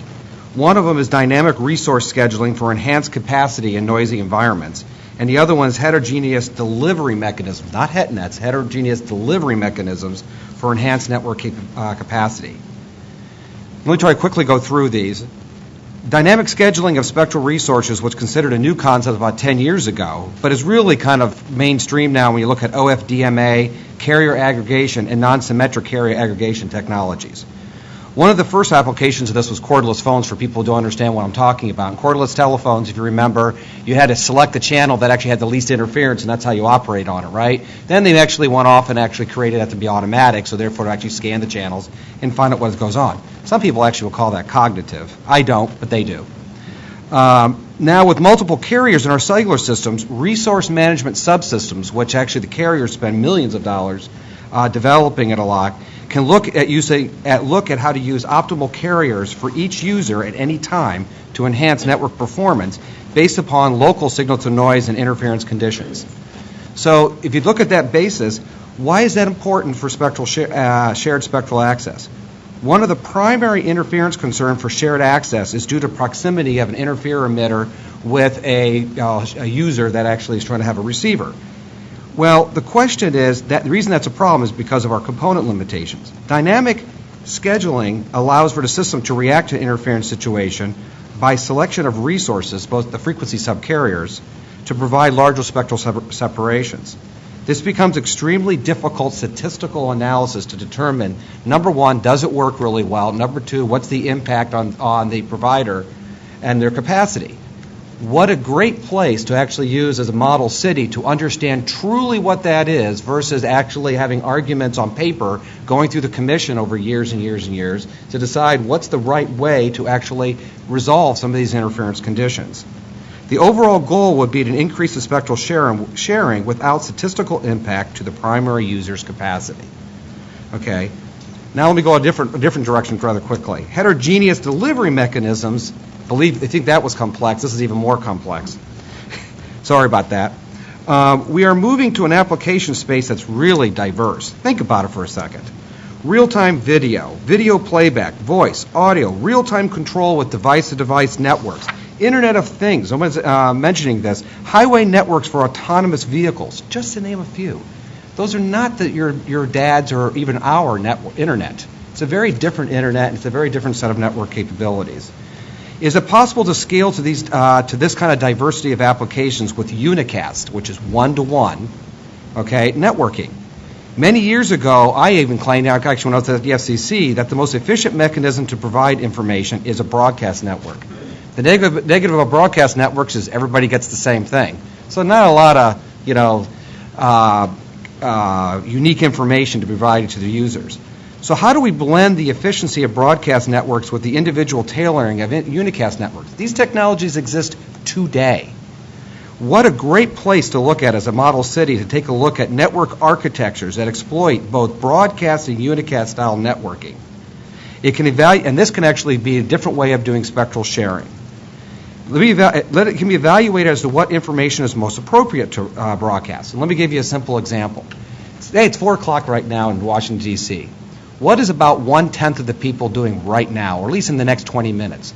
They're either listening to WTOP, they're going on their phones asking the question, what's the weather and what's the traffic? They all want the same information, but they're all asking it individually. So the question is, what information should be broadcast? Maybe could that be more simply done? And what information should be actually unicast? How do we look at those new network architectures? Model cities are the only way to do it because you need the breadth, the complexity of the application space to understand what's going on. So in summary, as I finish up here, this model city is an opportunity to look at the future of network and spectral access and see how they impact each other. Thank you. All right. Thank you, Paul. Okay, so I have a couple of questions prepared here, and then we'll see what's coming in from the audience. But I'll start with looking more broadly at the field, which technologies or capabilities, other than the ones you've talked about in your own individual work or perspective, which technologies or capabilities would be of high value to test in the model city, from your perspective as a technologist? Now, both Jeff and Paul talked from a fairly broad perspective already, so maybe it'd be interesting to hear from Milind and Jeff Boxener, and I have some thoughts as well on that, and then we'll go over to the audience questions here. Milind, do you have anything to say? DoD first, and then I'll go. Yes. Yeah. Well, I think so. I was speaking of technologists from the DoD perspective. I think a lot of what Jeff, Reed, and Milind discussed as a technology on the commercial perspective, I think would be very interesting to be tested in the model city. So now speaking just from as an engineer with interest in this stuff, I think I would really those spectrum access paradigms would be very interested to see how they work out. I think I'll answer this question sort of in a twofold. First, I think we, as a community, probably should not focus on the technology piece as a centerpiece of our model city activity. What we should focus on is two high-level questions. I think first, what degree of incumbent protection can we showcase in an at-scale network, right? I think that's the critical piece. The more comfortable we can make the incumbent in terms of guarantees on their mission-critical spectrum availability needs, the longer-term success of the shared spectrum ecosystem we can guarantee, right? And that should be any technology invention that we go after should have that first as our goal. Second, just protecting the incumbent is only half of the puzzle. I think we need shared spectrum ecosystem to succeed, and that means there should be a business adoption for that. That means commercial networks should be willing to use that kind of spectrum. So we need to be able to provide a proof how successfully we can create usable secondary capacity. So we need to understand the system dynamics at a much greater level, meaning how often does the primary interrupts, and even if the control protocols function correctly, meaning when a primary interrupts, the secondary system switches, right? But if the switching happens at a level where there's hardly any usable capacity, that's of no use. So we as, I think, community, when we run model city infrastructure, we should focus on how we answer those questions. Now, if I go down to the technology-specific things, the kind of things that we showed you in terms of building the spectrum access server, I think we believe that's a much more low-hanging fruit. I think we have hyper-focused on scalable cloud-based SaaS infrastructure as the story of the shared spectrum ecosystem, but the real challenge, I think, is building coexistence at the RF level. I think when you have a large incumbent blocker sitting in an adjacent channel and it's impacting a commercial secondary user, what kind of capacity do you get, and what kind of filtering limitations that you have? And if you have a very slow evolving filter technology at your disposal, how do you successfully account for that in your control algorithms? I think so that would be the key technology piece that I would focus on. Sure. Thank you. I've captured that. Any other comments on that question from the panel before we go on to the next one? Sure, Paul. Yeah. A couple other technologies you may want to think about. One of them is there's been a lot of work going on just recently that seems to be working fairly well is on hyperdomain MIMO technology for actually looking spatial sharing versus temporal sharing, which is a lot of times what we talk about. If you can actually interference cancel, in a sense, spatially a lot of your local interferers, it might enable more sharing because the spatial distinctiveness of the interferers possibility. So I think that's an area in a complex environment that would be a great thing to be able to test that in. The second aspect to actually take a look at is an interference analysis technologies, is being able to quantify the interference analysis and trying to come a much better understanding of what is actually meant by interference in these complex environments. We tend to do it in a very broad brush sense, and it'd be kind of great if you actually have a test bed to do that. Sort of like we started in radio map and measurement, but actually move it to the interference domain. Right, and I would concur with that and say that many of the new technologies the FCC is looking at in particular seem to me to imply a need for more ex post enforcement than we've had in the past. So systems for automatically detecting, analyzing, and perhaps even enforcing limits on behavior are detecting, inappropriate behavior, analyzing it to the point that you can identify the source of that, and then perhaps even going beyond that to enforce limits on that behavior. All of that is a really fertile ground and highly valuable for making it possible to deploy these technologies in the future. Again, my personal view. All right. So a question from the audience. So this is a question about whether it's important to study in the model city technologies that are not just spectrum sharing technologies, but a broader suite of communications technologies. So I'll read the question. Does the panel see the need for testing new technologies that address new applications, Internet of Things, new spectrum, millimeter wave, evolution of something, I can't tell what that is, new backhaul technologies, etc.? So what is your perspective as technologists about whether the model city should be generalized to cover all of these other types of new deployments that people would be interested in playing with, as opposed to just focusing on spectrum sharing technologies? I think there is. In fact, we've been talking about how we use this model city to prove concepts in spectrum sharing. But once you have this capability, you could do more than just even communications. For instance, if you're able to use this infrastructure to track the movement of people on a very fine scale, and you use big data techniques and social networking techniques, and you cross-correlate this with time cards in which people have sick days, you may be able to find out sources of diseases or ways in which diseases are propagating for individuals, how they're being passed off. And so I think the application space is just going to be incredible, in some ways even more exciting than the communications research. Paul and then Milind. Yes? Briefly, I think actually the Internet of Things and millimeter wave are spectrum sharing technologies in their own right. I think Internet of Things is going to be very much challenged into worrying about MAC and power and trying to figure out how you actually share that medium in a very, very efficient way without having to worry about other mechanisms, which we generally use today. And millimeter wave by itself is a spatial spectral sharing technology that people are looking at. And so how to actually get access to that would be kind of interest. So I think you can twist some of those into a spectral sharing technology. Maybe I have a bit of a disagreement here. I think if you ask me, I think I would limit the scope of Model City to ensure that we are biting up just enough to make it a success. I think so. Putting everything under the sun, as in including even millimeter wave into a Model City testbed, doesn't quite sound like a good mission to undertake, I think. And I think applications would be definitely important. I think as we go forward, as the newer applications emerge, as IoT becomes an important thing that we talk about, but naturally it should become a part of Model City demonstrations. But I think our hyper-focus should be on showing that sub-6 GHz sharing can actually be made to work at scale and actually represents a commercial opportunity.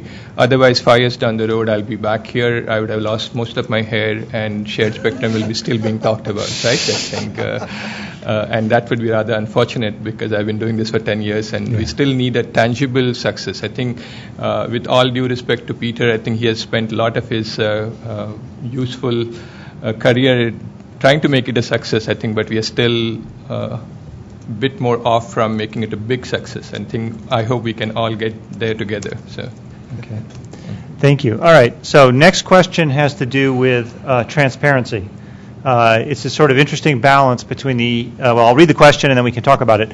How much information on the results of testing in the model city should be available to outside observers so that they will be able to identify observed interference problems? So I would generalize this to say.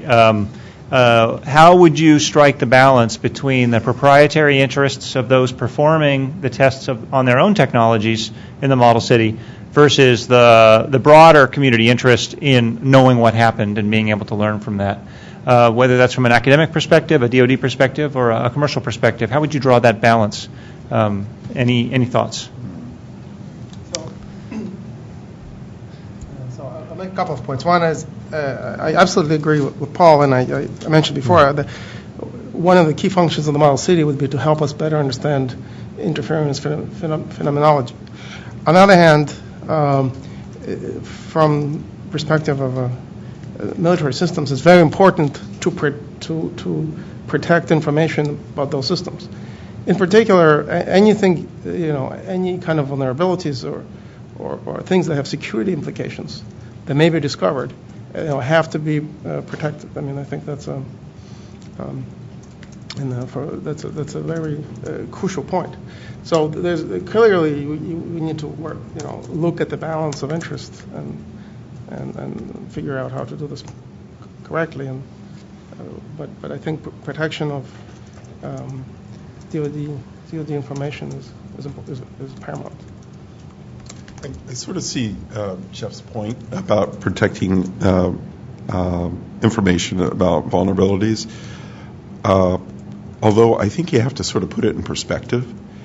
If you have a sophisticated adversary, the simpler vulnerabilities are probably already known by them, and sometimes just covering up vulnerabilities doesn't mean that you've secured yourself from those vulnerabilities. There's something called ethical hacking, where you find those vulnerabilities, you notify that organization about those vulnerabilities, but eventually it can become public, but you give them a chance to fix it. And I think that's a good model to follow to some extent. Granted, you don't want to reveal the encryption keys or something like that. It's stupid, but you don't want to cover it up either. In the long run, it'll come back and bite you.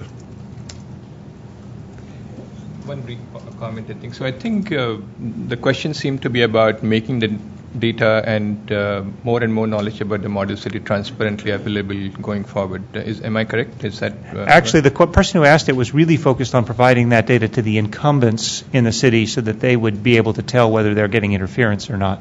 But I generalized it to you, the question that you raised. Okay, I think so. Yes. So the answer is maybe twofold again. I think it's probably very critical to make that data available long term for researchers to have right kind of models when they investigate new techniques. As an example, if I'm trying to understand a channel switching algorithm, probably it's important to know how the primary channel availability data was and how the LTE system, as an example, responded during the channel switch events.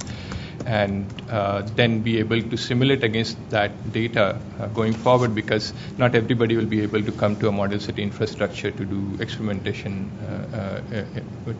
2 years down the road, as an example, right? And remind me again the second part of the question in terms of the incumbent getting information. Yeah, if you recall Daniel's point, which was well taken, that if there's any problems in the model city, the testing mechanism will be blamed first. So if there's a transparent data being shared with the incumbents about what's going on and where the energy is actually being sent to and what's happening, then perhaps that would help deal with concerns about interference. Indeed, I think so. Yeah. To that end, I think there are at least early pieces of technology available where you can record interference events at the at least at the secondary systems. You can record how the primary adjacent channel performance is impacting you, and I wonder if you could do something similar on the primary side and be able to provide a record of those interference event to the incumbent. So. Sure, some kind of logging. Okay. This next question from the web, actually specifically for Milind. When would the SAS system that you described be ready to be tested outside the lab? What would be the ideal testing setting from it? It probably applies to anybody who has a SAS they're developing. What would be needed from current incumbents to implement such field testing? Yeah, so that's a valid question. Right now, this is a working prototype in the lab, and as I mentioned, it's very hard to take it to a setup where there are large number of small cells and available Navy radar where we can test it at scale in field, right? So ideally, we would like to work with an incumbent in a naval test facility, as an example, if there's one, where we can create a small network and test those things. And I don't think I can comment on how easily and widely available that infrastructure would be, but in the next 6 to 9 months, we hope to be able to be in a position to do such testing. So. Mm-hmm. Any comments on related topics? No. Okay. So here's another question about potential interference to incumbents. This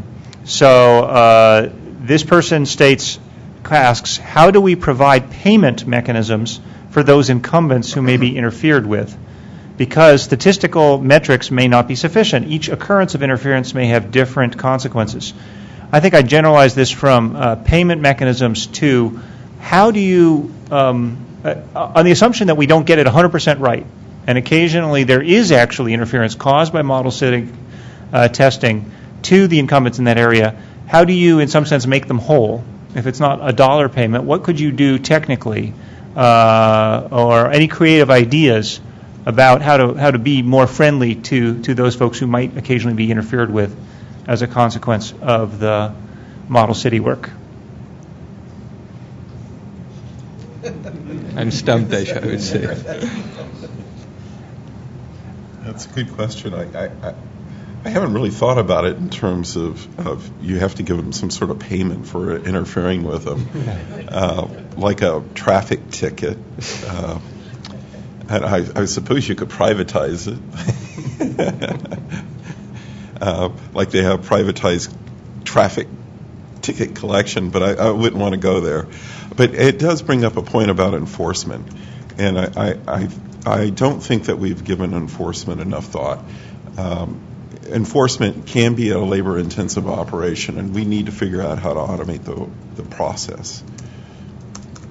Yeah, I agree with Jeff 100%. I think what the person who's asking the question is probably hinting at is incentivizing the incumbent to share more aggressively and being able to take some reward for potential interference events. So I think even before we go into the notion of reward, in case you are interfered with, I think Jeff's point is absolutely right. We need a careful, well thought out enforcement architecture and enforcement mechanism in place. Sure, Paul. I think it comes in a variety of flavors here, so we got to think about it. When you say sharing, people always think there's an incumbent and then somebody coming in and sharing with the incumbent. So the first question is it cooperative sharing, meaning is it two people co-primary, and so therefore they should work out an arrangement between them prior to actually doing the sharing. If it is a primary to a shared person coming into it, then usually there has to be something spelled out prior to the case, right, to actually determine what is allowed and what's not, and then what and then there could be a negotiated compensation for that.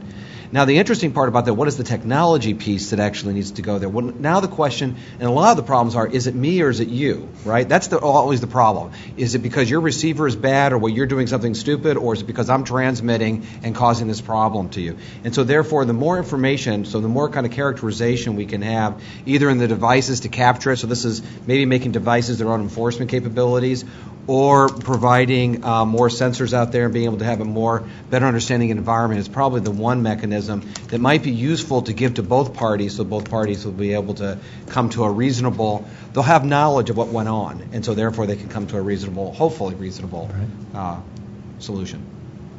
Yeah.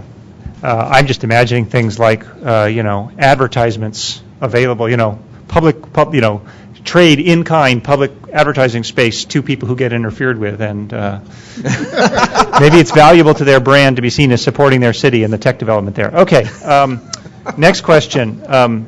Are you and your panelists familiar with cognitive radio systems and MIMO antenna systems, and what is the opinion of them for frequency sharing? Well, we've been talking about cognitive radio systems all day, so let's talk about, do we see perhaps any additional or new opportunities or challenges when you think about emerging MIMO and aggressive spatial system designs?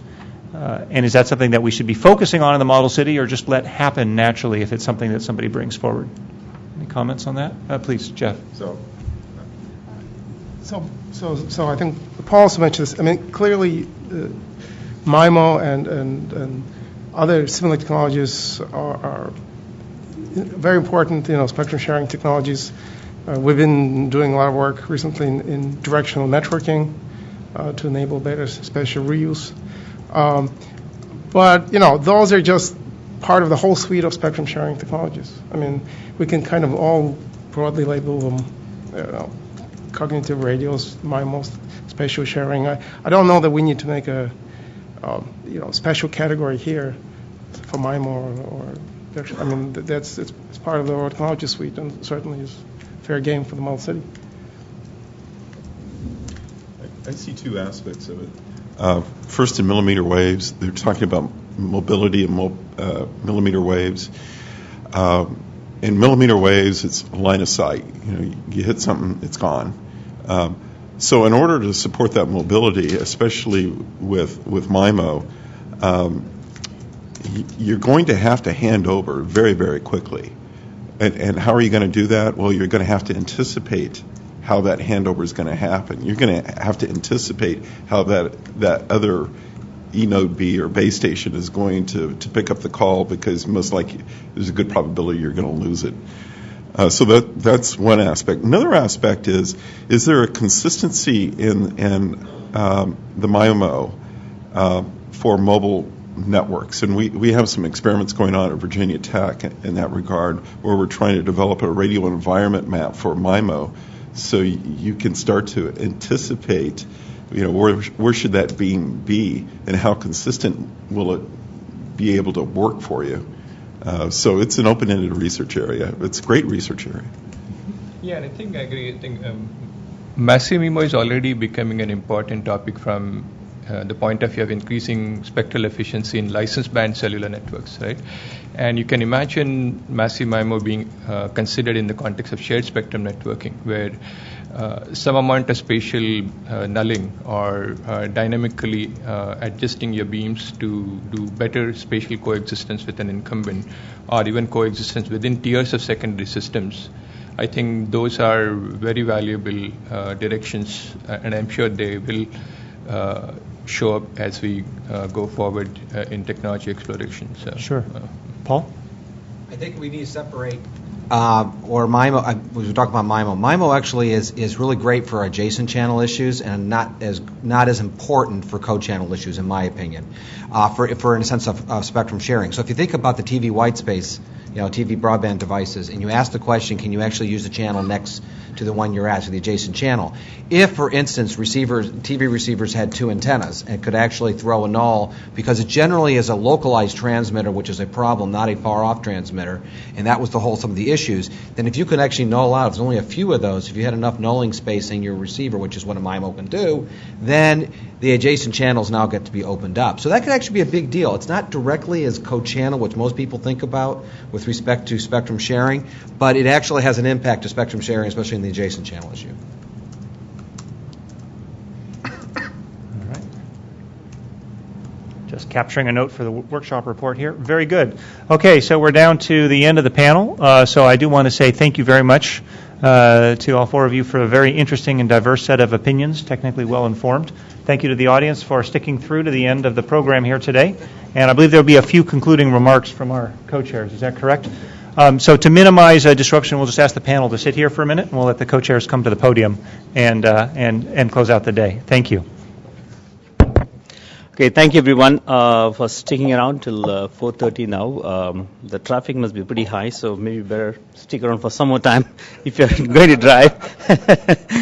But anyway, a few things for tomorrow. So please, first, number one, please bring back the bios and the agendas if you have brought it. So please don't try to get it again. So please bring the sheet so we can save some leaves.